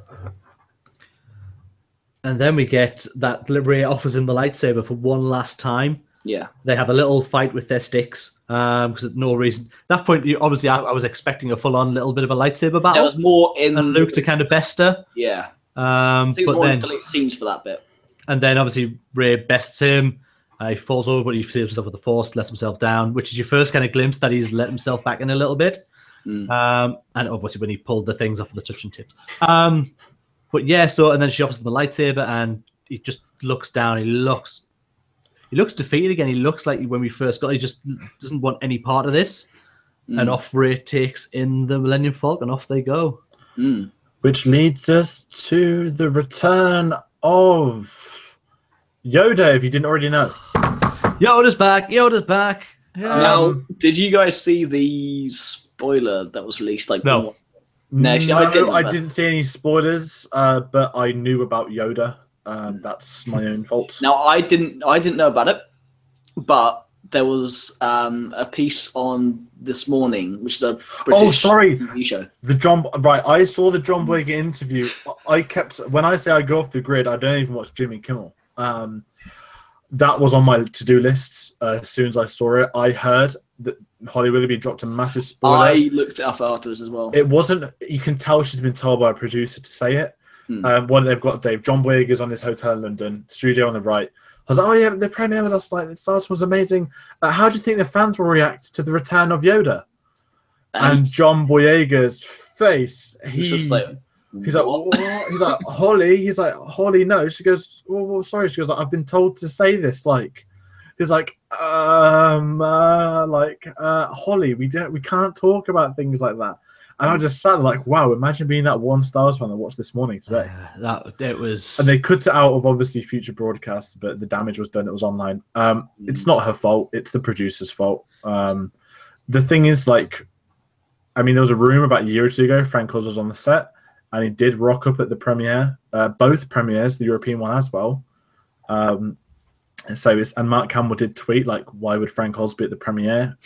Wink, wink. But even as someone that knew Yoda was in the film, the moment the shot pans and you get the ears with blue, I'm not the biggest fan of Yoda at all. My favorite Yoda moments are all before he says he's Yoda in Episode 5, and I love the fact that this feels like the Episode 5 Yoda we have from. I mean, not just because it's a puppet, right? Although on that particular front, the back of the puppet looks like the Episode 5 Yoda. The front of the puppet looks completely different. It looks like they used the close-ups look front.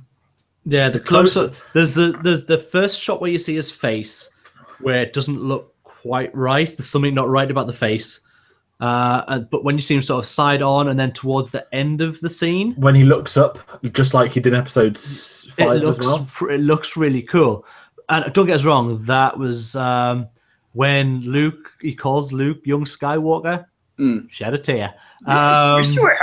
It was that line. I love that. It was like Frank Oz's voice coming out of that puppet was that was a magical moment for me. And yes, it wasn't the first puppet that looked like it's almost they had two and wasn't one was like that's what I mean. It looked like they had two different ones, one for the back, one for the front. But it was still a great moment to hear him say young Skywalker again, and the fact Luke was like, I'm going to burn it down, and then I can't. So you're just like lightning. However, my friend brought up a brilliant point with this. If you have that much power, why aren't there Force ghosts just like?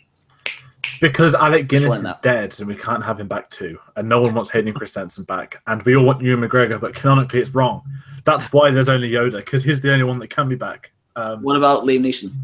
No, well, he only learned how to be a floaty voice. Yeah, he was in Clone Wars, I'm afraid. That's his cameo. That's it.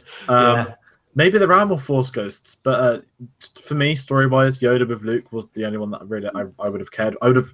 I agree. I think it's better. We'll get Ewan McGregor in 2020. No, I mean, personally, I agree with you guys. Though I think it should only just be Yoda and.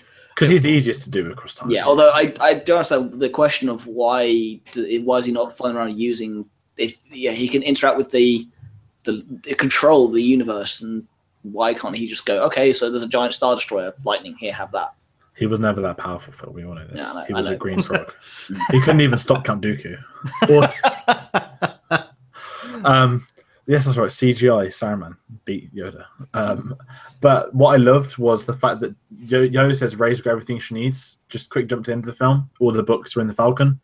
So Yoda, either Rey stole them or Yoda interfered and put them in the Falcon. But I think the thing I loved most was just his laugh. That's when it felt like Empire Strikes Back Yoda, when he actually falls backwards this time, like with his legs. And it was, I think, given that this film's the end of, this was Luke's arc closing, that scene of them two just sitting down in the distance, not looking on the horizon, but looking at the fire.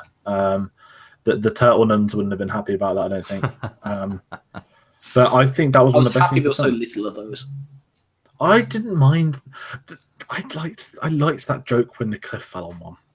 It was the hand where there was still a bit, and it was that look up. There is actually deleted scenes of them.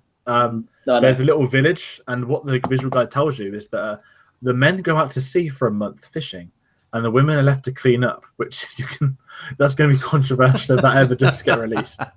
And apparently this deleted scene has the men come back. They've got their own little campsite where they will live. They've all got clothes and stuff. So that's going to be amazing on the deleted scenes. But yes, I mean, just seeing Yoda again was lovely. The first to see that first panning shot, and he just comes into frame now, and I had no idea. We talked about it, but I had no idea that he was actually going to be in the movie. So for me, that was a oh no, my heart skipped to me when I saw it. It's when you said young Skywalker, I literally rolled a tear when he said it. That was a childhood moment right there. Yeah. But yeah, so then obviously we leave the island with Yoda and Luke having good times and how bad the we have Jedi to have are. quite a big chunk of what happens with the Resistance, though. Yeah, we'll get to that. We'll get to that because that interferes with Snoke. Because although we have Mr. Longbelt, they haven't gone very far. It's fine. This is very, They're burning fuel as we speak. Right, we'll do Resistance after we've done Snoke. Kylo, Rey, and Snoke. Now, if people were going to moan saying this is like a lot like Empire Strikes Back, this film actually had more Return of the Jedi vibe than it did Episode 5. Complete Return. But I love this is Complete Jedi because Snoke decided to troll not just Rey and Ren, but troll the audience, troll everyone in the world. So we don't need to go into details too much. You think, Snoke's going to turn on Ren. He's going to find his new apprentice in Rey. But actually, when Rey's brought to Snoke, she gives herself up to convince Kylo. There's even an elevator scene of her in cuffs. They're still good in you, Ben Solo. Like, she's that much with it. She's got the balls to call him Ben as well. She's known him once. I love the fact she called him Ben, though. I really like that. That was a really nice touch. It's because they're friends now. They've gone from campfire hugging to escape podding. But when we get Snoke, again, Snoke is the master troll. He just destroys everything he thought about what this character could be, where he literally uses Rey to get the location of not just Luke, but the island, and he has no intention of her being alive at all. He literally says, he highly winds on say, pours up to his face, and he says, I will kill you with the cruelest stroke. And then we just get him to bend. We get the trailer shot, and it's not fulfill your destiny. It's give me everything. So we obviously know Kylo learned his mind stuff through Snoke, another cool thing. But I guess the big thing about this is that he gets the location of Luke. I know I'm jumping ahead, but the important stuff's now, let's be honest. He gets Luke's location. Says, once I've killed all your Resistance friends, we will destroy Skywalker. The very, very Return of the Jedi shot of the window. And which is when the trolling commences, when she force pulls Kylo's lightsaber. No, before that. No, she tries to get her own, She tries to get her own. And this is, I was like, oh no, please, around the room, please don't ignite and have a fight. I was like, please don't ignite. And it's just when it loops around, just smacks on the back of it. I was there like, that's just worthy. Like that's the moment they middle fingered like everyone's fan expectations for this one. I loved it. And then we just get Snake playing with her. We get the force pull of Kylo's lightsaber to dismiss all her turning evil theories, and then we get it. We get her on her knees, ready for Kylo to kill her. Snoke trolling again. I see his mind. He's made up his choice. He knows clearly. Blah blah blah. Now I thought that was a masterpiece because at this particular point, I know where George is going with this. You have that where the lightsaber turns whilst he's saying, "Look," as he turns the blade, as he turns the lightsaber, because he's doing one motion with one hand and one with the other. So he's turning his own lightsaber whilst he's turning Rey's lightsaber. I love the way he does it because Snoke is so focused on what he's doing that the force is clouding him.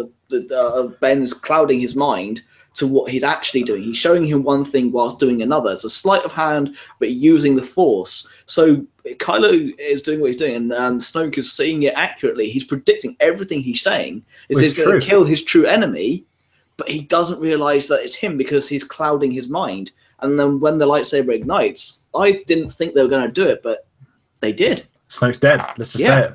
Snoke is no more. No, he is nothing. He is he's two more now. He's three. More. There's that. His hands still. Yeah, you could. Yeah, he's half the man he used to be, and his golden robes are no more glittery.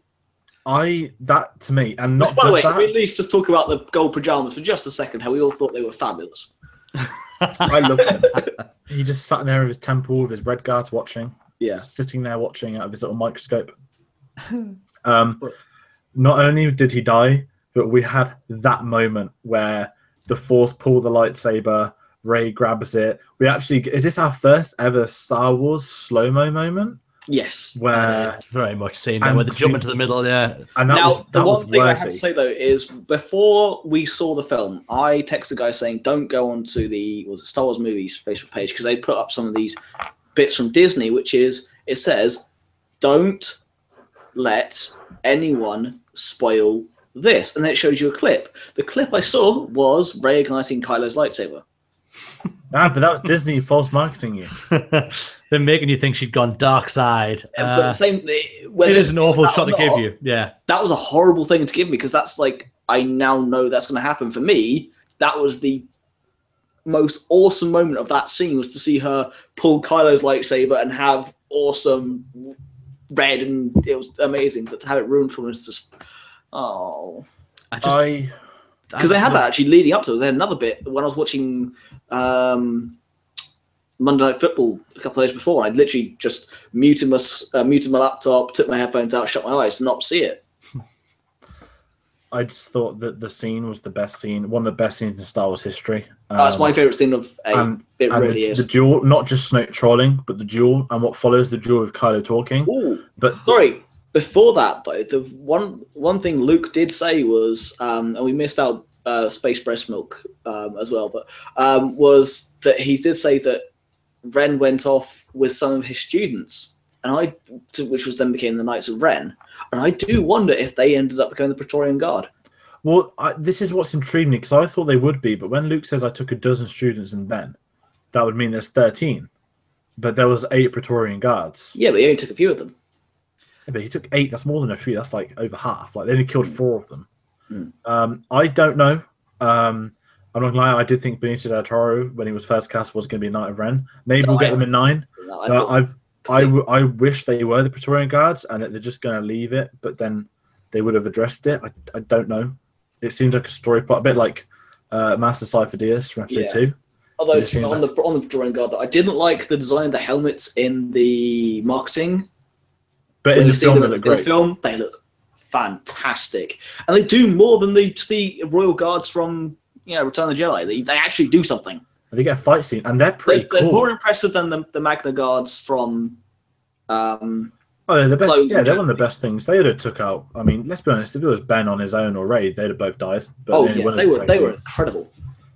But the choreography of the fight scene was outstanding. That basically is our lightsaber duel for the film, if you can call it that, which was great because at the end of the day, there's nothing wrong with having your best bit of action midway through because it worked for the scene. Yeah, there was some amazing moments. Rey, when she was caught and had the lightsaber, but then she dropped it, caught it with her other hand, and cut the legs out of him. Kind of Ahsoka style, yeah. It was Kylo's headshot though, which did it where people the lightsaber auto and just boom. Yeah, that was so cool. I loved the scene, and the best thing about this scene, he didn't turn good.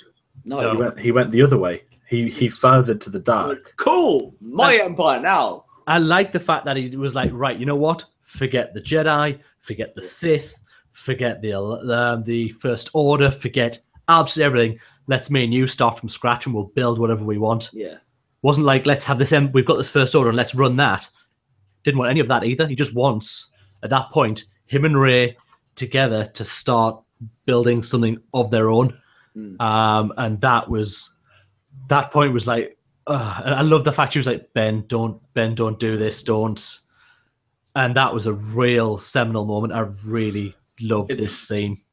It's the Adam Driver. You're still holding on. Like he reminds me of Jim Carrey. That's not an insult. That's that he can take the beginning of the sentence and finish on this powerful boom. Jim Carrey does it with comedy and shouting, but the way that Adam Driver do it is terrifying. Adam Driver was superb in this film. I honestly, kind of my favorite character. When he had his shirt off, like Kylo Ren is buff. He's my favourite character in this by far. He really is. The character progression from 7 to 8 is incredible. He did say in SNL that he has an 8-pack and is shredded. So I guess. Kylo Ren is shredded. Yeah, Kylo Ren is shredded. Oh dear. I'm becoming a boss predicted it. I loved it, and I love the fact that not only did he take over. I mean, basically all the storylines are merging together now. We're on crate. Let's be honest, guys. We've got actually. Do we deserve to talk about Captain Phasma? Well, I think actually yes. Let's give it in memoriam to Captain Phasma. Can we talk about her less than she's on screen? Yes. Across two films. Out of every single Star Wars character has been created, apart from Jar Jar, she's my least favorite of all time. You can take her out of Episode 7 and Episode 8, and nothing changes at all. You still have the FN2199 traitor bit. You still have Kylo Ren would have ordered them to kill the villagers anyway. Everything would have been done exactly the same. I've given her a second chance for the comics. She's just a coward and survivalist. I cannot stand her character, and I'll read her book as well to give her that additional chance. But I'm sorry, but you could take her out of both films, and she does nothing.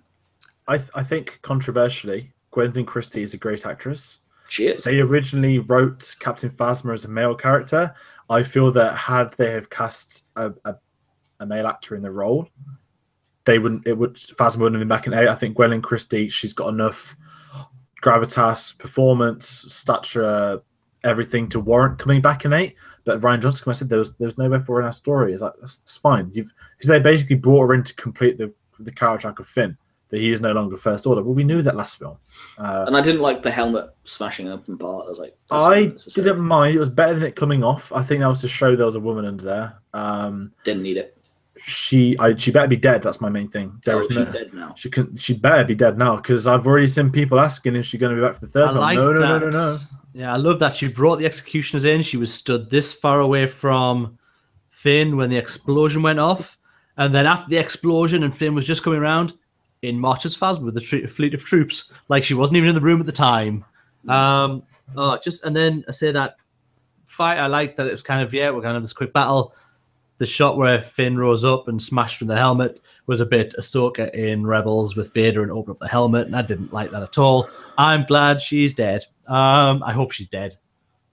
I hope she's dead, Phasma. Nothing against Gwendolyn Christie, but everything against Phasma. She's awesome. But everything against Phasma. And it's sadder because it's impacted her in Game of Thrones, and she's also been filming Star Wars. She's not been in Game of Thrones as much. So I'm sorry, Gwendolyn, but you were pretty cool at the premiere. I will say that she was queen. Your armor was awesome. Your character was not.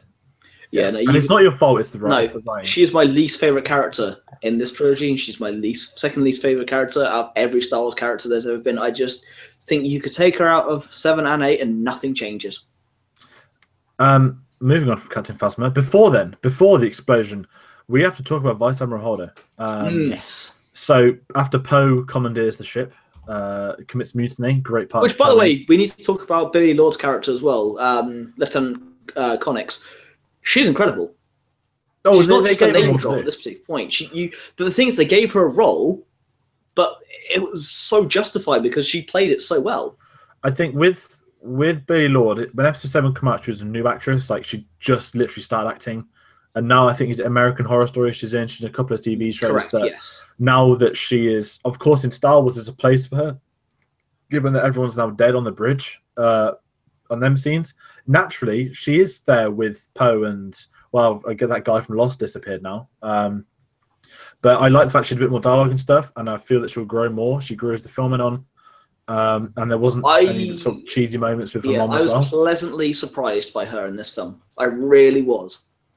But what I will say is the fact that they commit mutiny on Holdo, I liked that. I like the fact that Leia came back, and forget the stone scene. We get the brilliant moment of Leia conversing with Admiral Holdo, where she, I like him, and deep down they've known about her plan the entire time. Yeah, and she does sacrifice herself. This is before the explosion, but she's, I've got to stay behind to pilot the ship. Her fate sealed at that one scene. She's going to sacrifice herself to let all the others get away, and that her message her character arc is to progress Poe. Yeah, but Poe. I mean, she originally says, we're the spark that will keep the rebellion.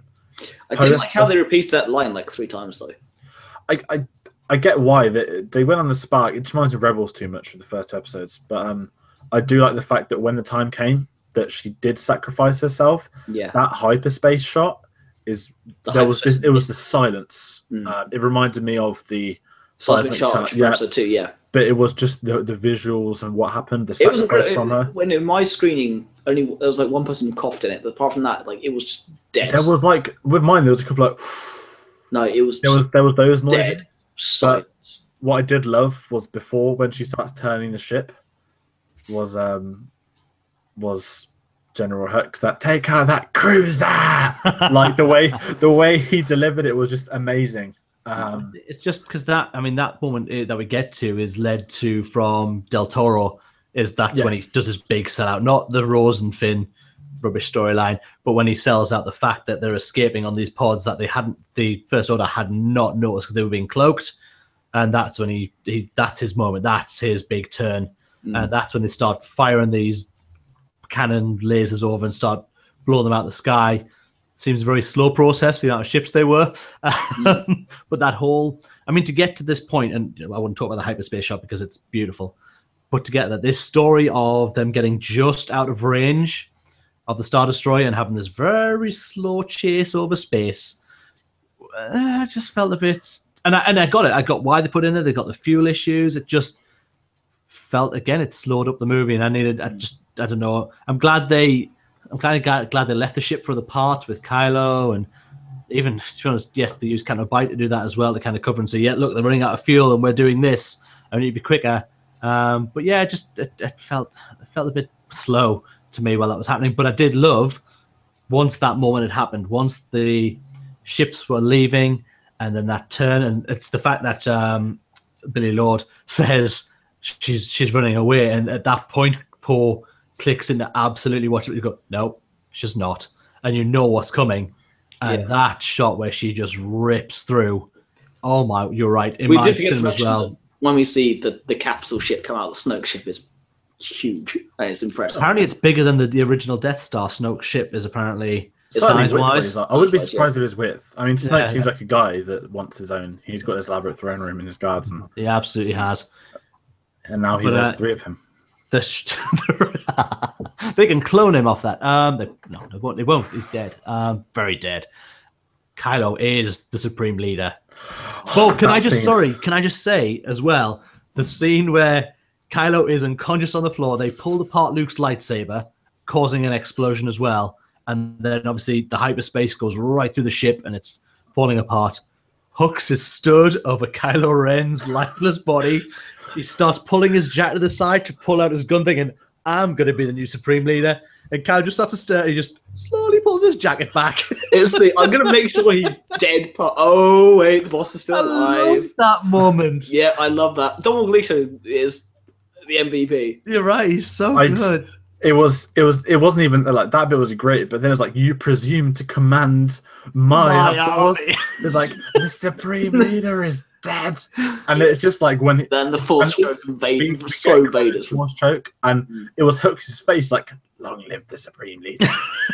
It was amazing. I must admit, at that point, I thought that Kylo was going to kill him.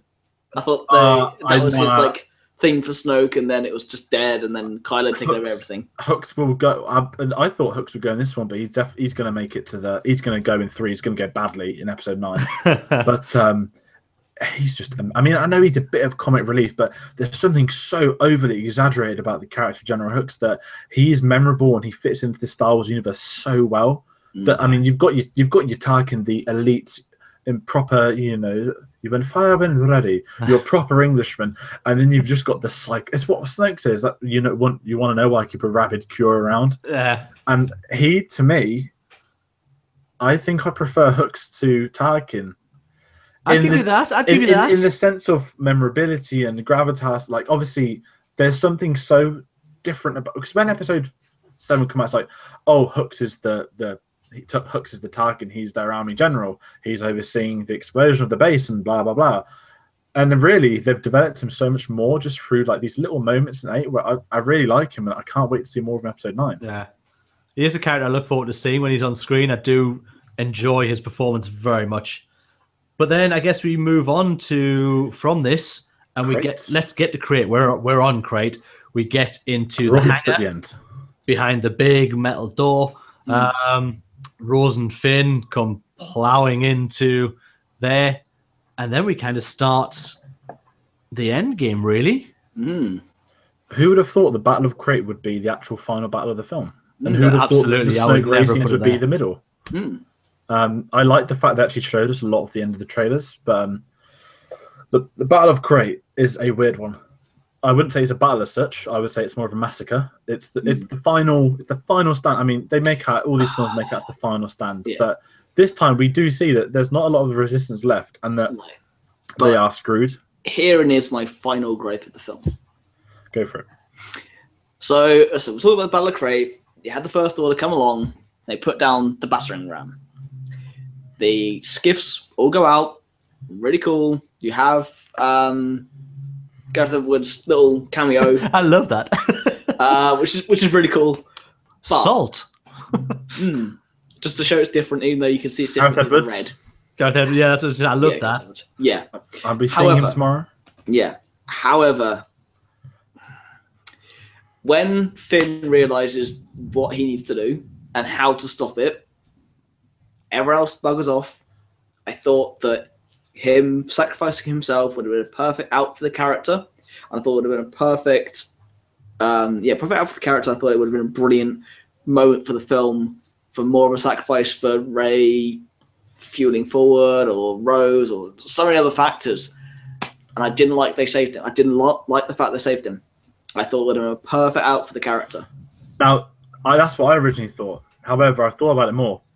It would have meant nothing because they still would have came in and destroyed the resistance with the Asats. So I feel that had the sacrifice have done something, then great. Because I was really into that scene as well. But when you think about it, because it wouldn't have stopped anything, it would have been an irrelevant death. Don't like the rose kiss bit. No, hated that. Didn't like that at all. Unnecessary.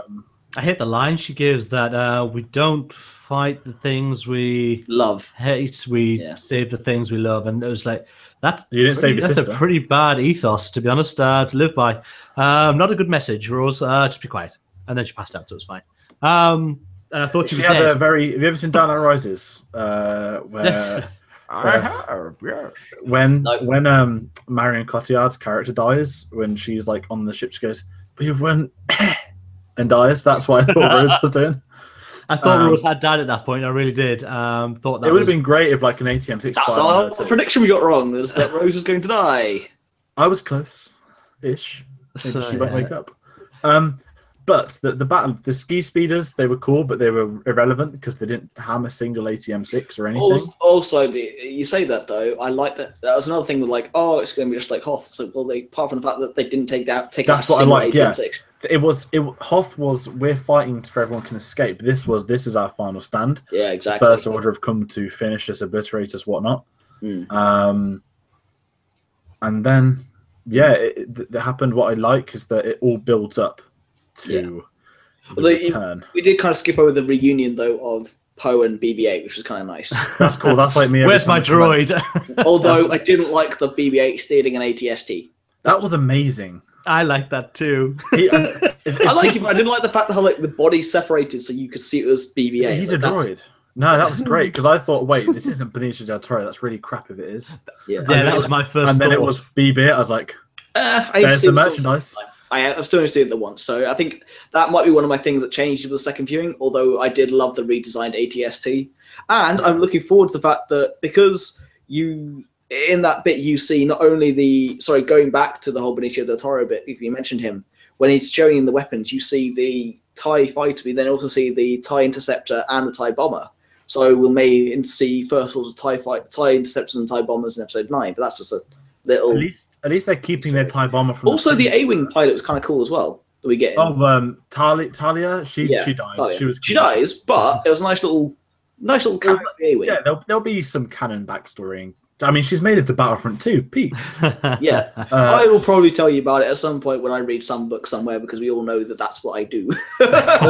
Colbert Squadron, they're calling it. Cobalt Squadron, There we go. We've got you for that film. So we got this thing. So that was over. Finn you're right, he should have died. My second view as well, I thought, yeah, go. You've done nothing else in this movie. Apart from went to a casino for a bit, which was lovely. Don't get me wrong, I love the character of Finn. I just thought that would have been a perfect out for the character. Yeah. Unless they've got something better planned for 9. And also, what did Anthony Daniels do to upset somebody? Because 3PO just gets so much all over this. No one wants to really Does talk to nothing. 3PO. 3PO does nothing in this film. He just annoyed me, and R2 does nothing as well. It's like, Oh, no, sir. No, R2 sir. has one of the most powerful scenes of the film. Yes, he does. okay, yeah, apart from that one bit, yeah. That Was a tearjerker. That Yeah, one bit, that was- all three of us completely forgotten about, not mentioned when we were talking about Rey and Luke. Was the I R2 had bit. literally skipped past it, but you know what? Let's just rewind. Let's go back to that, because actually, yes, we're actually at 2 points now, where I think we're two of the strongest emotional points in this. We're on Crate. C-3PO has said, Bibi has scanned. There is no way out the front, out the back. It's just this door is the only way in or out. And then Leia senses something, and Luke shows up. And the music. Oh, just magnificent. I've been walking to work with this song. But before we get to that moment, haircut was a bit too much. what was said and everything, that was beautiful, and it resonated because of what's happened since. But yeah, when Luke goes onto the Falcon while Chewie's trying to eat a pork but can't because the baby one's looking at like, that's my mum that you're about to eat. And I'm fairly sure that's what he takes, and that's why, because he ate its mother. How I Ate Your Mother is a new series coming out with Chewie and the Porks. 10 series of that. So yeah, it's he's sitting in the seat he sat after Ben Kenobi died, and he's not looking overly well. He's sitting around from it, and then suddenly R2 lights up, and the first time in that movie, Luke cracks the biggest smile when he sees R2. That's a low blow. And then he starts whistling at him and saying, "Mind your language, it's a sacred island." And then he says, I wish I could explain to you why I can't come back. And then it happened.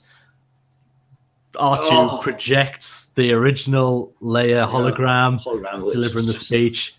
And I wept like someone had stolen my sweets when I was small. Oh, stole my sweets now, of course. But that broke me a little bit. That scene was beautifully shot. It was perfectly timed. It played so well into the character. Yeah, I loved Luke just going to R2 again. That was a low blow. That was so Luke. George, your thoughts on that moment? When it happened, I mean, I'm not agreeing with Luke that it was cheap, but the reaction to it was Luke, like, it was the same, but it was that was one of the most emotional scenes of the film, I thought. Purely because everything's happened with Carrie, but it was the fact that Luke now is the Ben, that he is their only hope. They need him, and he takes that responsibility on. Want to give Rey 3 training lessons, yes, but the fact they played it in full as well, the full message made so much more. They could have just looped "Help me, you're my only hope," but that was one of the more powerful scenes. And R2 isn't in it enough. No, absolutely. At the end of the day, underused. There's not too much place for him in this film. I think when we get more Falcon, because he was in at the end when we were getting the Falcon chase, we did see more R2, did see him reunite with C-3PO. But I mean, that's the best use I think R2-D2 has had in Star Wars saga. And then, so I mean, that scene was emotional, but then Luke coming out on Crate. Turns up on Crate, and he goes over to see Carrie, to see Leia. Before we get into that particular scene, one thing I have to say, the haircut and the beard trim took me completely out of it for a second. I was like, wait, what? I just thought he freshened up before he left. Yeah. He was wearing some Lynx Africa. He was trying to look his best. Dyed it with some sea milk, maybe, in his beard. But I love the crisp white Jedi robes. I loved his new robes. One thing I did like was that rather than CGI him, I mean, the whole point of that character was to look like it was in Kylo's vision when you think about the end of the day. I love the fact, during them scenes too, it's so easy to go for the young CGI route that Marvel have done for a lot of films. But I think Star Wars is better, and like, it deserves better. And to have simply Mark have a trim, dye his hair black, just wait until the end. De-aged him enough anyway. Yeah, basically, it's just wait until the end of filming of the older scenes, and then I mean, Skellig was filmed before Episode 7 came out. The Skellig scene's great. So when you think about it, he probably had a couple of months.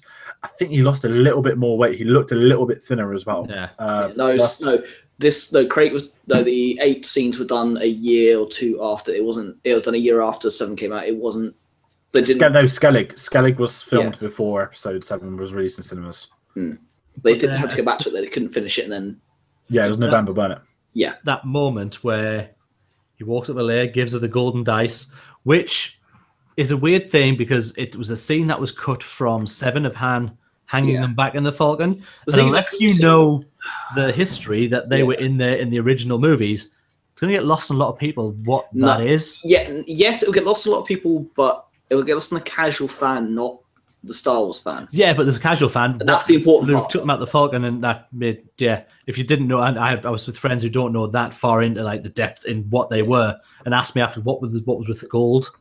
Like they give us it's this and this, the Han Solo's furry dice, but basically. I think that's more of a fan thing, though. Oh, no, definitely. Like. But the fact that it was made to be such a big part that he gave her them kind of stood out. But it's what he said to her when he kissed her on the forehead, said it does not matter. Considering what's happened in real life, it's so much more powerful. Yeah. Doesn't matter where we are, we will always be here. Or it was along those lines. And honestly, that gave me goosebumps.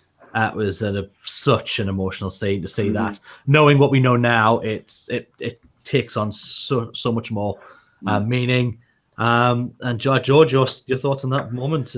I cried again. I kept crying for this film. It's because I didn't cry. Oddly enough, I cried at 7 and Rogue One, but not at 8. But I don't know why. I feel that with this, because you knew it was not only were they reuniting, but because of the real life behind it all, that it's the last time we will see them on screen together. That's what made it a lot more emotional, and I thought it was great. And then I think what got me a bit after was Luke's wink at 3PO, because when he walks past him, I mean, I hated that line though. Sorry, I forgot this. Another gripe at the end of the film was I hated the line of "See you later, kiddo," or "See you around, kiddo." Not there. We're not there yet. We're not there yet. Too Mark Hamill. Far too Mark Hamill. I just the Master Skywalker. No, what did he say? He did say Master Skywalker, didn't he? No, Master Luke. Master Luke. Master Luke. He just winks. It was just that wink, like that's Hamill, but because that's not Luke Skywalker. There was no place for him to speak and say, "Oh, hi, 3PO." Yeah, it was purely that wink was perfect, but then John Williams kicks in further. And it's just when you go back to one of his first scenes, he says, "What do you expect me to do? Take out my laser sword and take on the entire First Order?" Cut to like 2 hours later in the film. Exactly. The way he just walks out, like not a single, and it's the build up of the music, everything. He just walks out alone, and then it just cuts and it's fire every weapon we have on that man. We have at that man. That was cool. And it was building up, and I was there like, "Oh my god, what!" I was actually, I'm not gonna lie, I was scared we were gonna, because it felt like this was at the end of the film as well.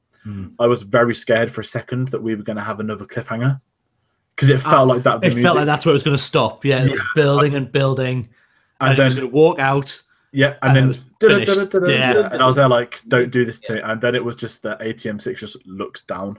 Yeah. And then it happened, and the bombardment was on. I thought like he's either going to absorb them all. This isn't me moaning. I thought he's going to absorb them all, take out the entire First Order. But what they do instead, where he just rises out of it. The first time I saw the dust shoulder, I laughed. The second time I was like, maybe they. I don't know. That's been. I like that. What I realized as well was Hux called it off at the end. Like that's enough. But then he's like, "Do you think you got him?" You see, I think my original was there's too much humor in this film, but the more I think about it, the more it's very reminiscent of playing the characters. I think the second time round will kind of soften me up to that. When we round up our thoughts after we've finished, we're almost there. Once we get to the end of this movie, we round up. I think I'll go through a few of those things that certainly a second viewing. And I think with Hux as well, he's got his eyes on the game. He knows that he's got to get through. He said it, doesn't he? How you have that look of Kylo turn going, "Okay, do you really have to repeat every order I give? I was right here." It was just more Adam Driver, like when he's shooting at like Luke, he's like more, like he's just amazing. But with Hux, it's like supreme leader, don't, and then he just force push him into the wall. Yeah, it's because you know he's going to say what's in that one, like don't let your personals get in the way. Now I don't know. I know Phil, you've only seen it the once. George, you've seen it 4 times now, and I've seen it twice. When it finished, the shots of all that had gone off, and Luke was still stood there. When he first turned up, and you're right, he looked cleaned up, didn't click to me that he wasn't there. Once that gunfire had stopped and he stood there, I was fairly sure I knew what was going on and how he was there, and it was an instant thing. It kind of it didn't really click for me. And I'll tell you why. What made it click for me was when because I thought it's just using the Force. When it clicked for me was when he took out the blue lightsaber. I was like, wait a second, haven't they destroyed that? And it kind of goes, well, he might not be. I will let at that point my brain's going, I'll let them just play this out and see if he isn't really there. But I thought that's the moment it didn't click for me. It's like, why has he got the blue lightsaber? Why has he not got his green? I just thought that he just used the Force to like not get hit once, and I thought this is some magical stuff. And then he was like, oh, he does look a bit younger now, and it was made to lightsaber out. That was the moment where, please be green, and it wasn't. Yeah. And it was fine. That disappoints me so much because I love that lightsaber. That standoff shot with Luke and Ren is one of the best shots of the entire film, of the entire saga. But I like how he just didn't let him hit him to give the Resistance more time. When you look into it, the warning, they keep focusing Kylo's feet. Right, and I thought, he makes a mark every time he moves, and when Luke moves, there's nothing on the ground. Again, I need to rewatch this. I'm looking forward to my second viewing. There's no breaking of that salt at all. Well, Kylo makes one move with his foot, he leaves a massive red streak, and they focus on the feet, and I think that's to show you that Luke. I need my second viewing. Yeah, definitely. It was great, and I love the fact they don't duel. I love that. Kylo would destroy Luke. I think so too. And Rey bested him with a stick. Pretty much. He's an old man. Well, she did smack him around the back of the head, which is pretty rude when you think of it. But what I love the fact that he's with Poe. You know, he's tooling. We've got to get out of here. We've got to escape. Yeah. And I love that you do clock on that Luke's going to sacrifice himself, and then it's just a moment where he says, "What if you strike me down? No." I'll always be with you. Yeah, in anger, your father. And then Kylo goes for him, and then when he swipes through, I was expecting the Force to go, you all were, and then there was nothing. I was like, hey up, like this guy is the most intense. And so then when Kylo did the close up, and it was that moment where they cut to Skellig, and he's levitating now. He's that powerful. Yeah. But it's the close up, the sweat on his face, and everything. That to me is the most powerful Jedi moment that's ever been seen on cinema. Yeah, and to be able to project himself. I don't think he was a Force ghost. I just thought it was projection of himself. Yeah. And, it was for everyone else. He was there. It wasn't like he just. Yeah, and he gave. I mean, I think Leia knew because when they touch hands, she does look up like what, and then she's obviously clocked on eventually. And I thought the revelation was incredible. They escape with Kylo. It's over. The war is over. I've destroyed the Last Jedi. I've done this, that, the other, and every word that you said was wrong. Everything you said was wrong. That called back to the. It's funny because every word in that sentence is wrong, which is what he said to Rey at the beginning about the Force. There's a lot of poetry in this film, which is what Lucas did with the 4, 5, and 6, then 1, 2, and 3 with the rhyming stanzas. It's a new direction, but at the same time, it's got callbacks. But we'll get on to the final thoughts in a minute. But I did love it. And I just love the fact that when he says, the Jedi will survive, and it's Rey, and I love the way it ends. Will not be the Last Jedi. And it's just when he says, "See you around, kiddo," which to me means that we'd get it anyway. We're getting him a 9. That's fine. I love it. I can't wait for that. That line was more Hamill than it was Luke. I don't know. The first time I saw it, I didn't like the line at all. I didn't like the brushing off, like George said the first time, but that was all right. Second viewing might help, but that line, no. See around kids felt very modern. Felt very. Again, earthy, and it is his uncle at the end of the day. Yeah, definitely. I just love how angry Kylo got and channeled his inner granddad with his. I loved it more that he mentioned that I'll be with you if you strike me down. I'll always with you, like your father. So you know that not only is he going to be bothered there, but Han Solo is also a voice in his head. Because it's what Snoke says at the start, isn't he? You struck down your father, and that struck you in two. You hesitated, and I think it's brilliant because they did say that Han would be a presence to some degree in the film, but then we get the ending. I love how he didn't come back and there's no kind of like he is definitely yeah, we get the finale. We get the Porg on R2. We get what should have been the final shots. The Falcon heading off into the distance. Just before we get there, I do like that Rey gets down. They're locked in, and as literally Luke had told her that the Force is not just about lifting rocks. and Rey stood in front of a massive pile of rocks, knowing that the one thing she has to do is lift rocks. lift rocks. Like, not about lifting rocks. And open it up. But yeah, that shot of them all on the Falcon, all happy to be with each other again. Poor Dameron hitting on Rey. This is it.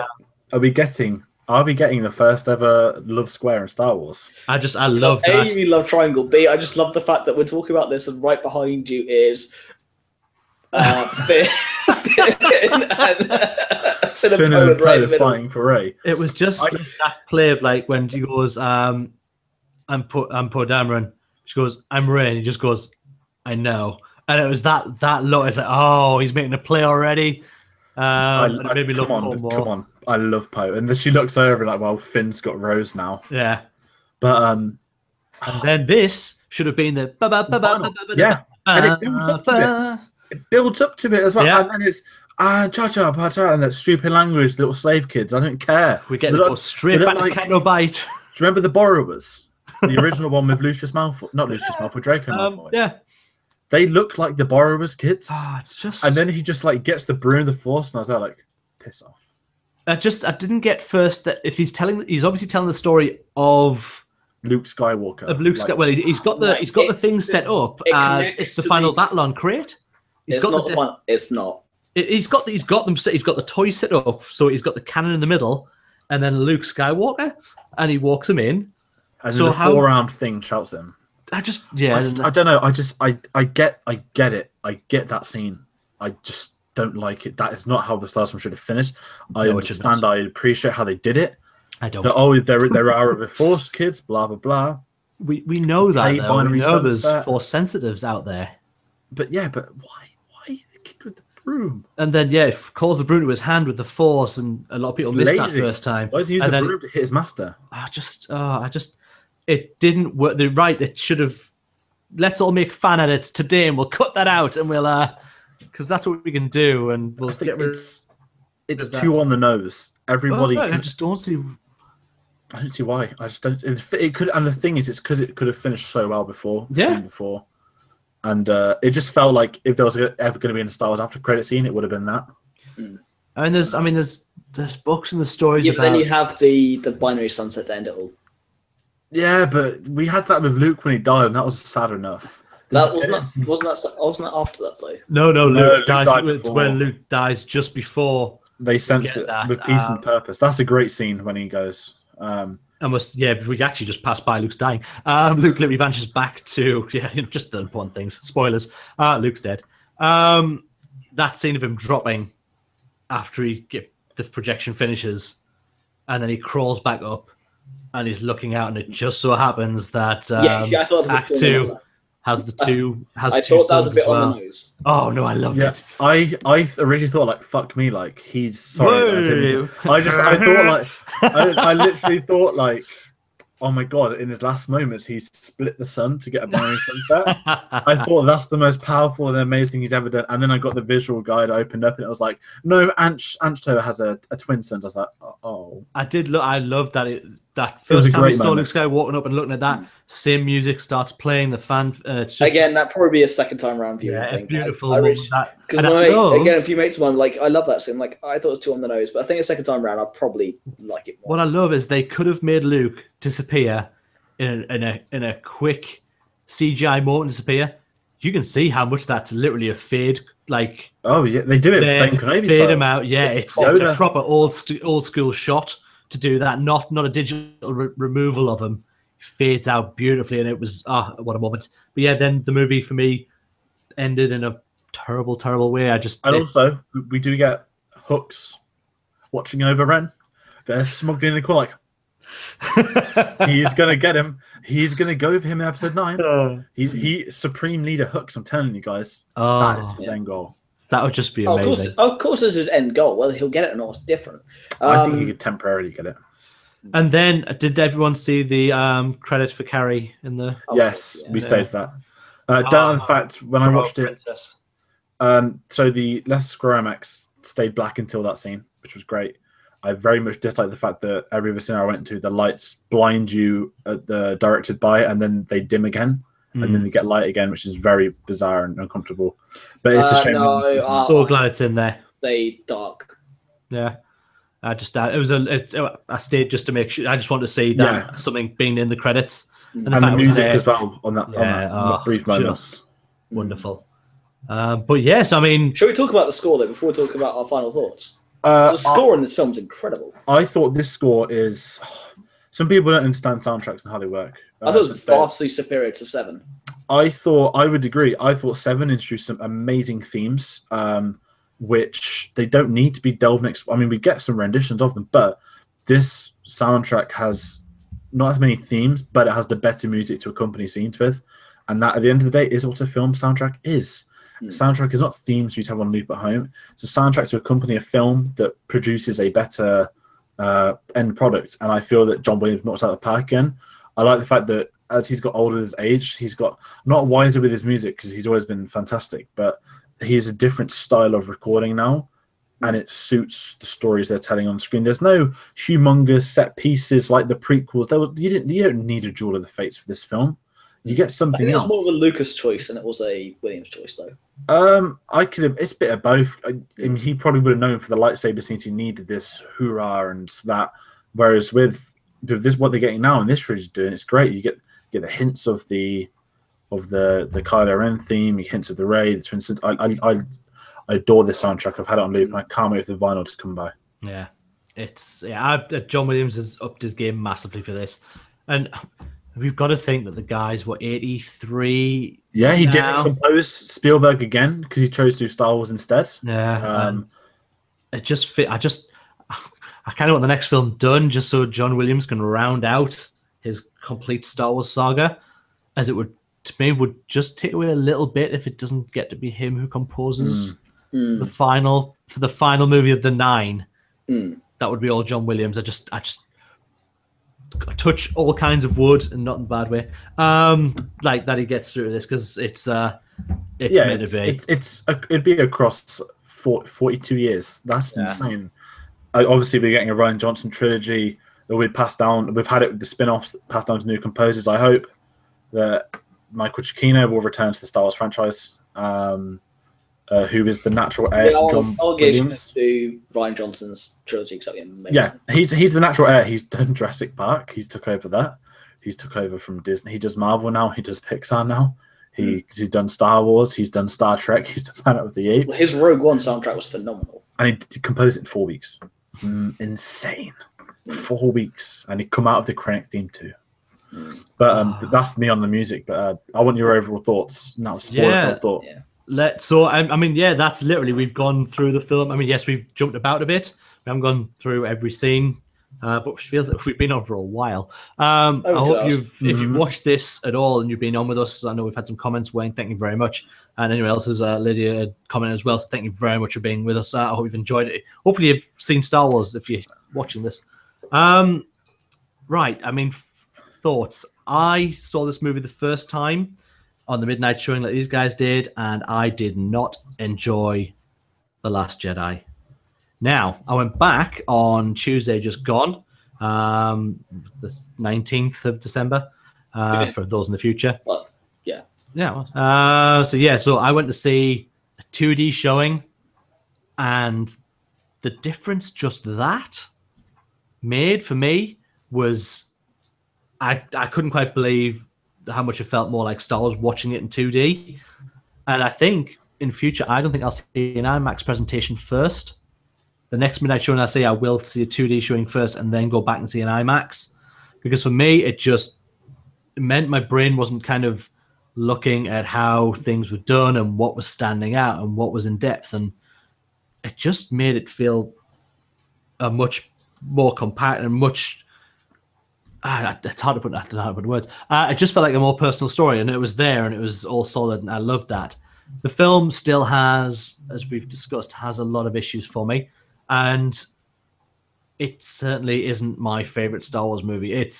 Don't get me wrong, when I first saw it, I placed it above Attack of the Clones and Revenge of the Sith and it probably has moved up quite a few spaces in its second viewing, and I'm going to go see it again, and I think for the way it's shot, for the way it's made, for what it does, you have to kind of almost have to take your Star Wars helmet. You have to take your Star Wars hat off, put it to the side, and take this as a movie as well as a Star Wars movie. And I think a lot of people are going in there, and some people are going in there not wanting to enjoy this. And certainly from the reaction I've seen certainly it's hard to go on Twitter at the moment because that's what I'm seeing. And it's just now some people have said we don't like it. It seems to be this rolling stone gathering moss of people going, I don't like it either. I hate it. YouTube have got so many reviews now, and I go to my YouTube feed, and all it is this is the worst movie ever. I hate Star Wars. It's ruined this saga. And I'm just like, you know what? My first literally coming out that cinema experience was, I don't really like this movie. But then you go and see it a second time, you think, you know what? This isn't... It was maybe I didn't see it in the right format, and maybe I wasn't ready for it. I'd seen a movie before, and it was late. This is a good movie, and I have certainly changed my opinion of... I've probably moved from where George was after the first viewing, where I first thought it was a bad movie. I'm now in the middle of like, yeah, it's a pretty good movie. It's pretty solid. There are a lot of things I don't like still, but I'm probably very middle in it. I don't love it. So I'm not where Phil was when he first came out, and probably will still be after he's had a second viewing because things will click a lot more. So yeah, I've certainly moved my opinion from being a movie I didn't like to a movie that I find okay and fits very well into the Star Wars saga. That's right. I changed my mind, internet. Look at me. I'm a 40-year-old man nearly. I'm allowed to do that. Good. One thing I'll touch on is the vocal minority. So I don't care about Rotten Tomatoes. I never have done reviews or fan opinions. But the fascination I've had of this film has been the critics adore it, and, well, some fans don't. The problem with Star Wars fans is, I mean, I support Arsenal in football terms. We all hate each other, Arsenal fans. Star Wars fans are the same. You've got so many different types of Star Wars fans. Ones that can't get over they deleted the EU. Ones that love the prequels. Ones that hate the prequels. Ones that only accept the originals. And there's so much nonsense. And this is the one that's killing me because they're moaning that all their fan fiction is wrong. If someone says they do not like a film, go for it. Please tell me why you dislike a film. If you dislike a film because your 5-year-old story of how Luke Skywalker was the most powerful thing and he was going to come down and wipe out the world and be God, I'm sorry that your fan fiction was wrong. It was also stupid. Give me an intellect. I mean, this film wasn't what I expected, but I thoroughly enjoyed it, and I think this is a better film than I thought it would be. It would have been easy to have done fan service and nostalgia like Episode 7, which I still love as a Star Wars fan. But as a film, this is miles and miles above not just Force Awakens, but several other Star Wars films. It's too early to rank yet, but this could be breaking a top 3. But I think there are faults with this film, but can someone tell me a Star Wars film where there are no faults? Like, there are things I don't like, but there are many things I enjoy. But this had the balls, and this is certainly the most ambitious Star Wars film I've seen. What's also fascinating me is I would have loved to have been around. If Empire Strikes Back came out in modern-day social media, that film, there'd be outcries at that film. There'd be people moaning. But Time, there's something called Time. It happened to Blade Runner, became one of the most respected sci-fi films ever made. And I've got a feeling, this Star Wars film, I don't care about the internet minority.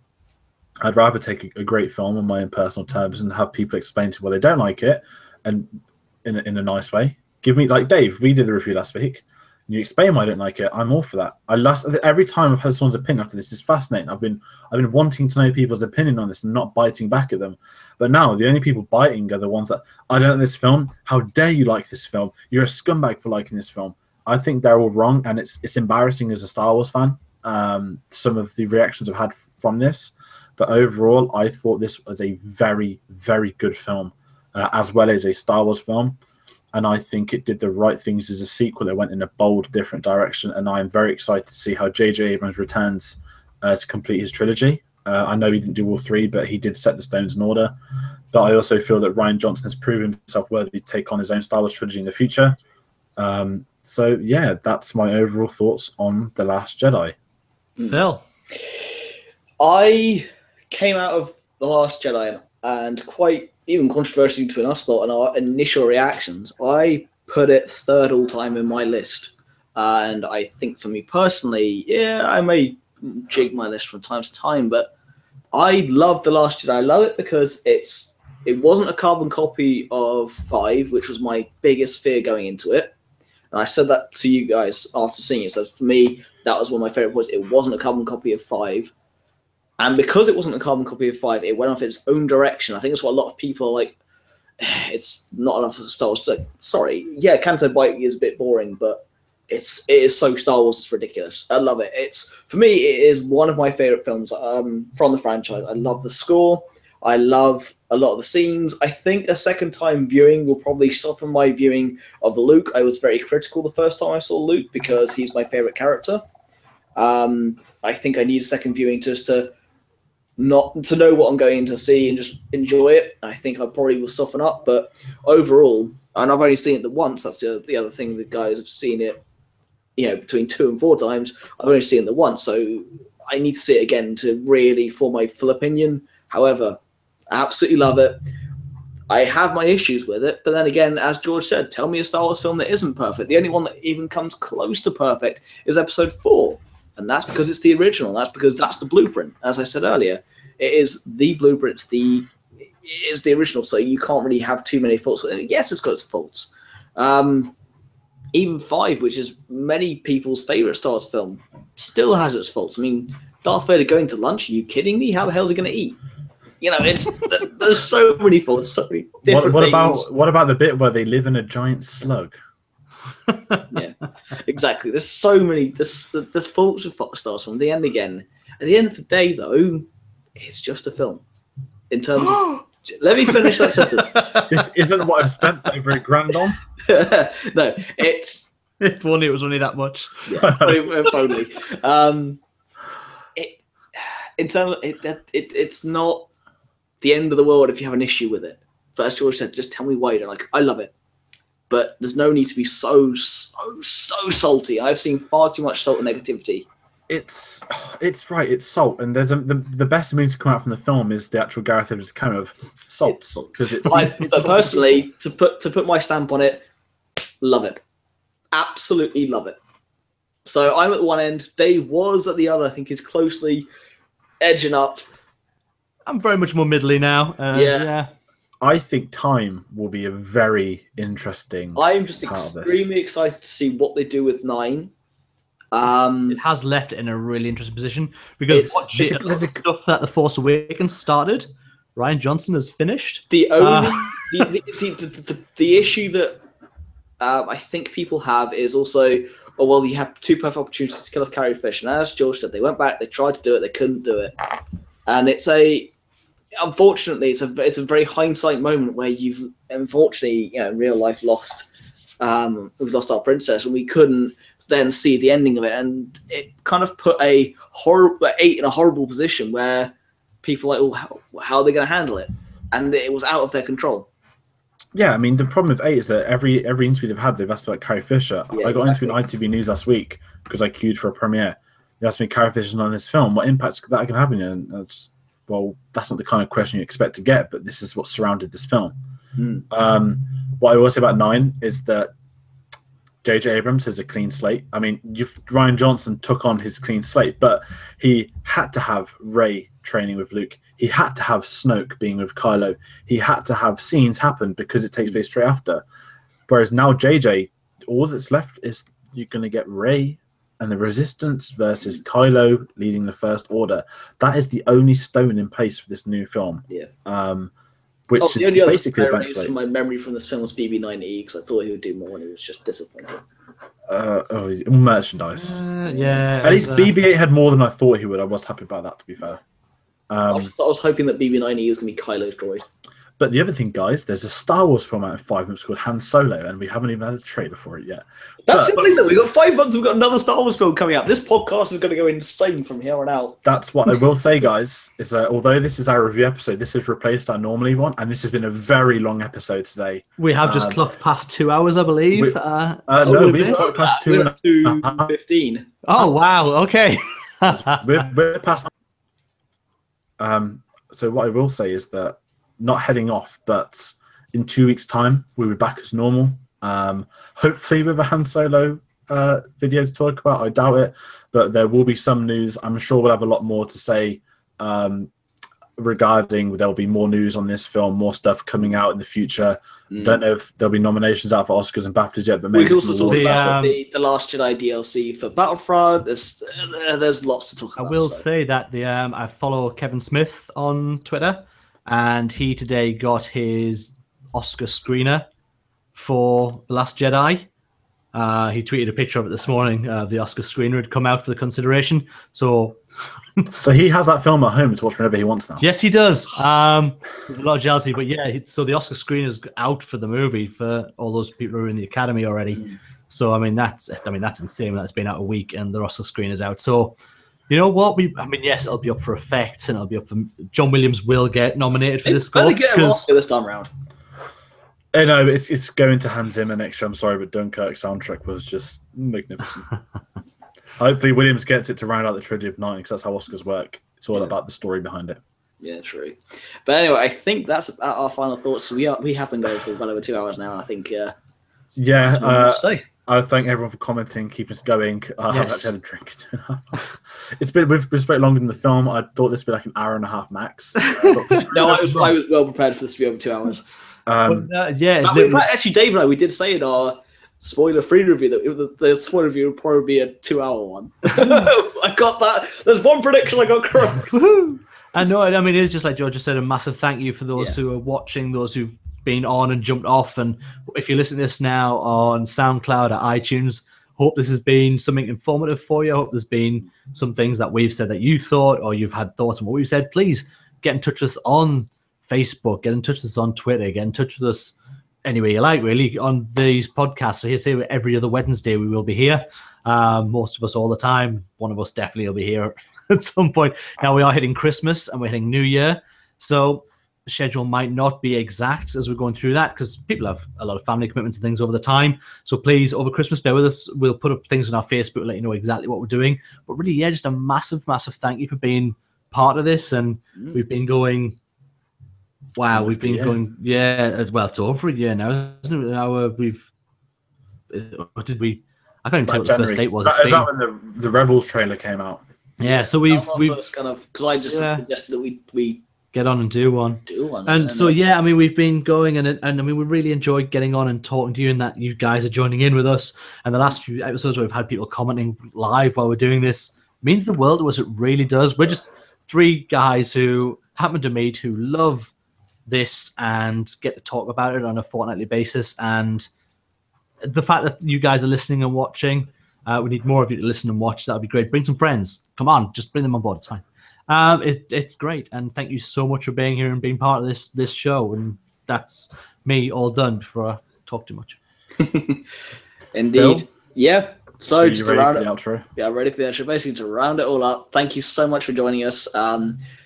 Again, as Dave said, like us on Facebook, follow us on Twitter, subscribe to us on YouTube, leave a comment. We'll get back to you. We'll mention it in upcoming episodes. We love the conversation. And we look forward to more in the future. So we've been Ones of the Force. May the Force of others be with you. Good night.